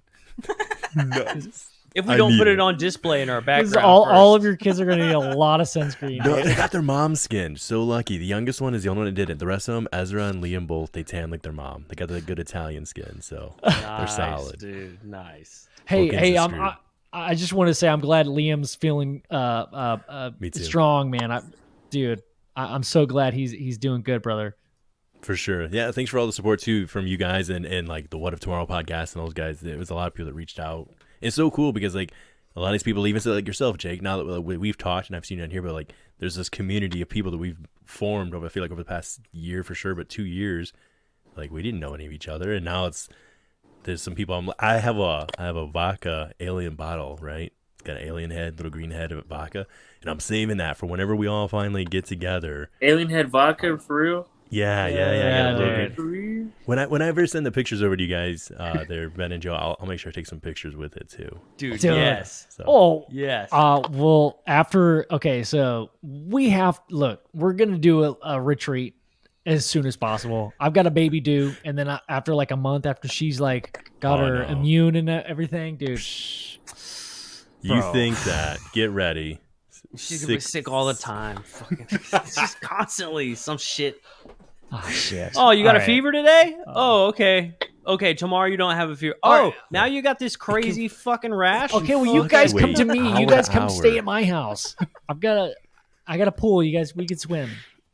Dude, there's a filter on the pool. We can. That cures COVID, right? Do you guys have weird question? This is like nothing to do with it. Do you guys have basements in Texas?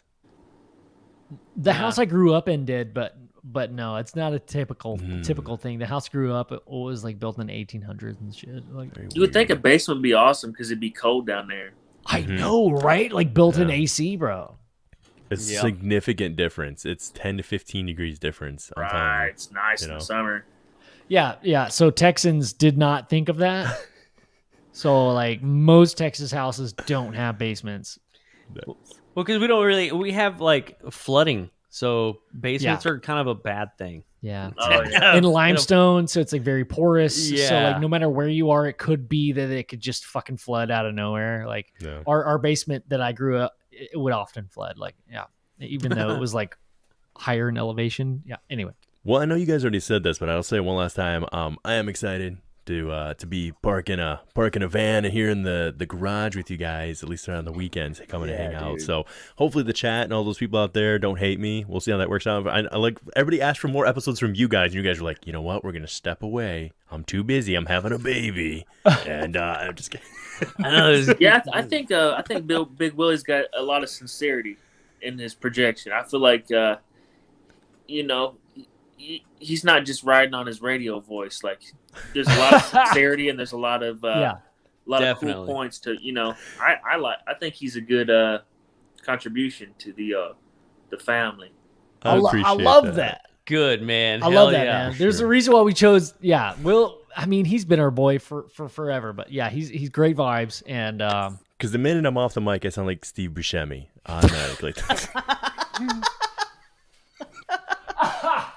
Steve Buscemi? Done. Steve Buscemi. Yes. You ever hear him? He did the voice of like Randall from Monsters. I was just talking about him just before the podcast started. I forget what it was. Fucking crazy. I was thinking about Crazy Eyes and shit. Yeah, from Big Daddy. That's him. Yeah. I love that, dude. Or not Big Daddy. It was the one where he's like actually inherits all that money or some shit. That's what it was.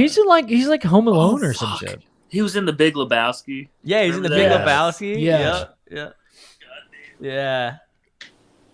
They kept telling him to shut up and shit. Hey, Jake, plug into your amp and play our outro, dude. Just play a song and we'll outro that song.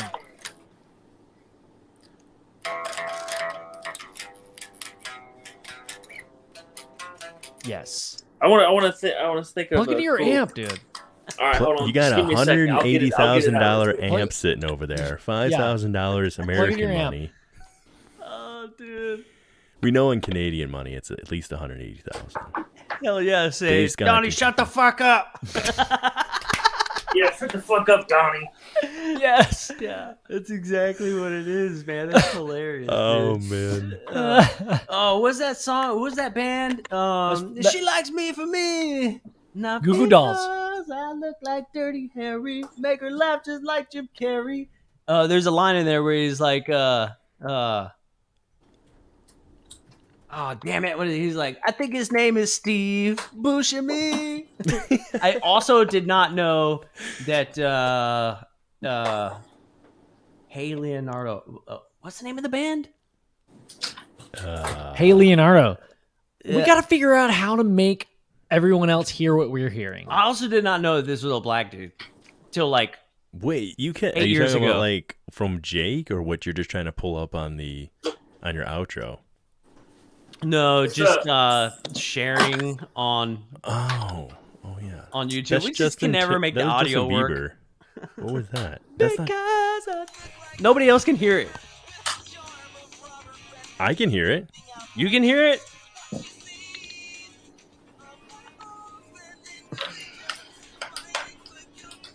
Yeah, I don't know. I don't know if the chat can hear it.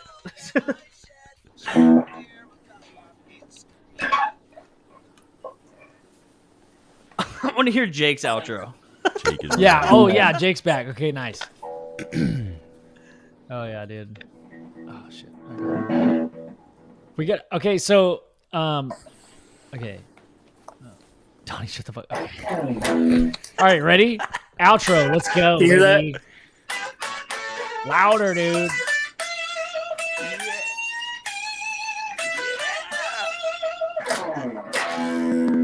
Oh hell yeah!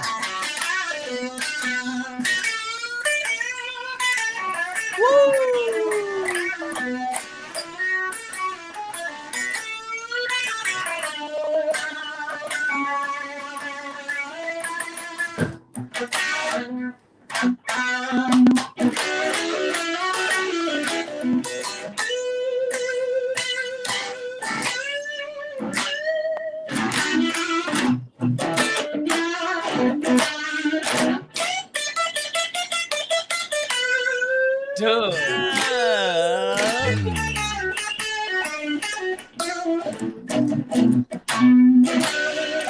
So I feel like the outro would be just this.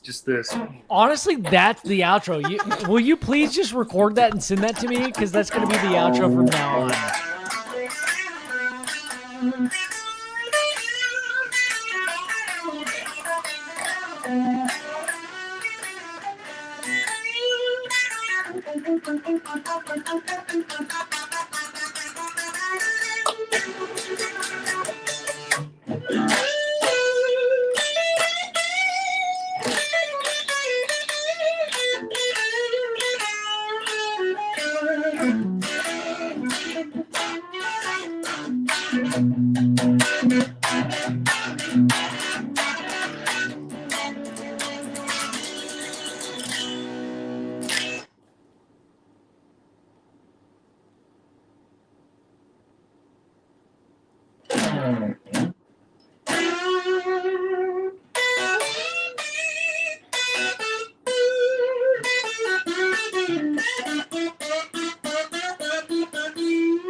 Put my wife into early labor. I'm just telling you. I'm glad she's not I listening. think all the women within a 5-mile radius of you are wet right now. Yeah, talk about flooding down in Texas, bro. Dude, there's a lot of moisture. Shit.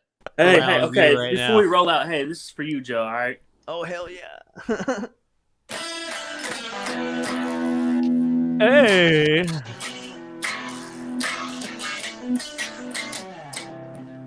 Hey, Joe. Where you going? Hey, I'm going to your ham.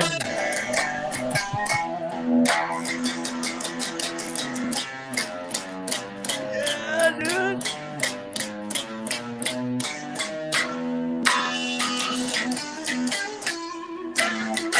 Get it. Dude, what the?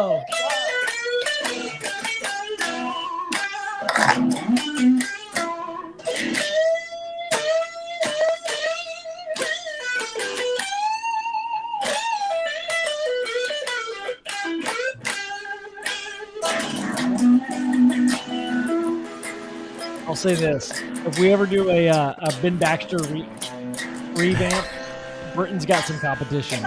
Yeah. You guys just need to do that and then do your voices overlaid over top of it, doing your outro with it. Yeah, we're gonna need you. Hey, Jake, we're gonna need you to That record was sick. That was sick, fucking dude. I sick. loved it, man. That's great, dude. That was awesome. Hell yeah. It was. Sorry, that was probably a little. I probably played too long. I don't know. No, No, dude. it's I can fucking listen to you perfect. play forever, dude. That was Fucking fucking perfect, awesome. dude. At one Hell point, yeah. Ben turned, and I think he fully came. We're not sure, but it was behind Joe, Yeah. and there was a a lot of friction taking place. Yeah. So Hey, you did. Yeah. Definitely. We're gonna have to clean. It's called the dude stew. We're gonna we have made to a clean dude that stew. up. Yeah. What you do is you cut a couple cantaloupes and you a big bowl. It's a big bowl. What about that third one? It was that third one. Yeah. Yeah. Hey, in the words of Jack Nicholson, 2 out of 3 ain't bad, right? Yeah. Oh yeah, dude. Oh shit. Well, that was great, dude. Bro, Jake, I loved it, man. You shred, bro. Hey. Yeah.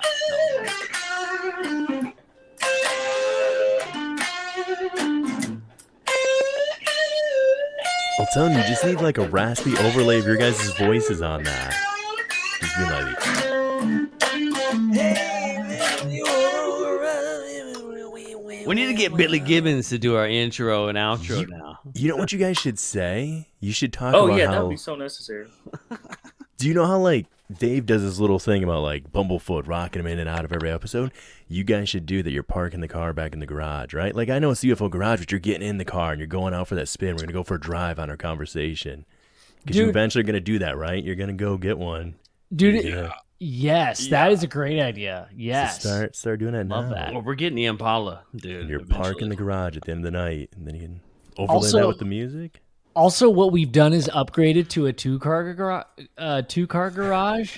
There So we can have 2 Impalas. would William has a van that he wants to do for the Oh yeah, his brand. my original van that I had was Yeah. it was Yeah, a dude. Mitsubishi like 1984, 86. You Yeah. sat on I sat on the motor was on the right and I sat on the battery and all the seats could spin. The whole bed could lay out in the back. Yeah. But I was a good Oh. Christian boy, so nothing fun really ever. That's Oh, some God van damn it. life. Yeah. Dude, yeah. So, dude, Jake, I'll email you because, bro, you got. That was sweet. Will you? We'll talk Dude, afterwards. You're gonna record our next intro and outro Okay, music, by the way, I gotta get the tones right. I'm gonna record it like real nice, bro. and hopefully I can come up with like a nice like something you want, like something you'll get excited when you hear it, like something killer. Dude, yeah, dude. honestly, everything you play was like dude, awesome. Yeah, like you just jam for 5 minutes and we'll just take a bit of that. So yeah, we'll talk after the show, man. I'll throw some bass over it, and Oh. Ben can stand there. Yeah, I'm pretty good at standing there. We can just let him just like Shred it, say bro. stuff, just like whatever Ben to say. I'll just interrupt you and start talking over it. He can do some scats. Yes. Hey, boys, We did it. The We did it. boys. we did it. Hell yeah, dude. Dude, All right. Jake, thanks for coming on, Thanks, hanging out Jake. with us tonight, Nice meeting you, dude. Jake. This has been fucking awesome again, dude. Love hanging out with you. Love the jams, love Hell the yeah. rings, love that goddamn shirt. God damn it, that shirt. So- Don't ever tell us where you got that shirt, dude. Seriously. That's a cosmic mystery. And Big Willy, man, Yeah. welcome to the team, brother. It's so nice to have you. It's gonna be great, dude. We're gonna have a really good time. So make sure you hit up Jake because he'll chat with you, man. Heck yeah. Heck Hell yeah. It's gonna be fun times, man. Fun Yeah, times. we'll get some people on the weekends. It'll be I think it's gonna be a lot of fun. It'll just be this. It's just Yeah. it's the answers lie in the collective consciousness. I know it's a lot of other people have said that, but there's something to that. I truly Yeah, believe man. it. just pop in. Everybody's I feel like Big walking- Willie's like that dude. He's just on a cloud. He just like he just pops up like, hey, you know what I mean? You guys just Yeah. chilling? Dude, yeah. It's just a good guy. He's a good guy. Who better to comes in have on- like he just sitting on comes your in on a couch in cloud your to prove- garage? And anybody wants to walk by and party and Will's there, like that's gonna be a great time. Dude. That's Like, true. And I give amazing hugs. It's a fun fact. I give- want to hug you so bad right now. feel so dude. safe upon that hug. Oh man. Yeah, I got to roll out. I got to hit the sack. I got to wake up at 5. I got to wake up at Jake was like, I'm 4 in the done. That morning. was the final straw. No worries, man. All right, boys. Have a good night, man. Take it Yeah. easy. Peace, y'all. All right, peace out.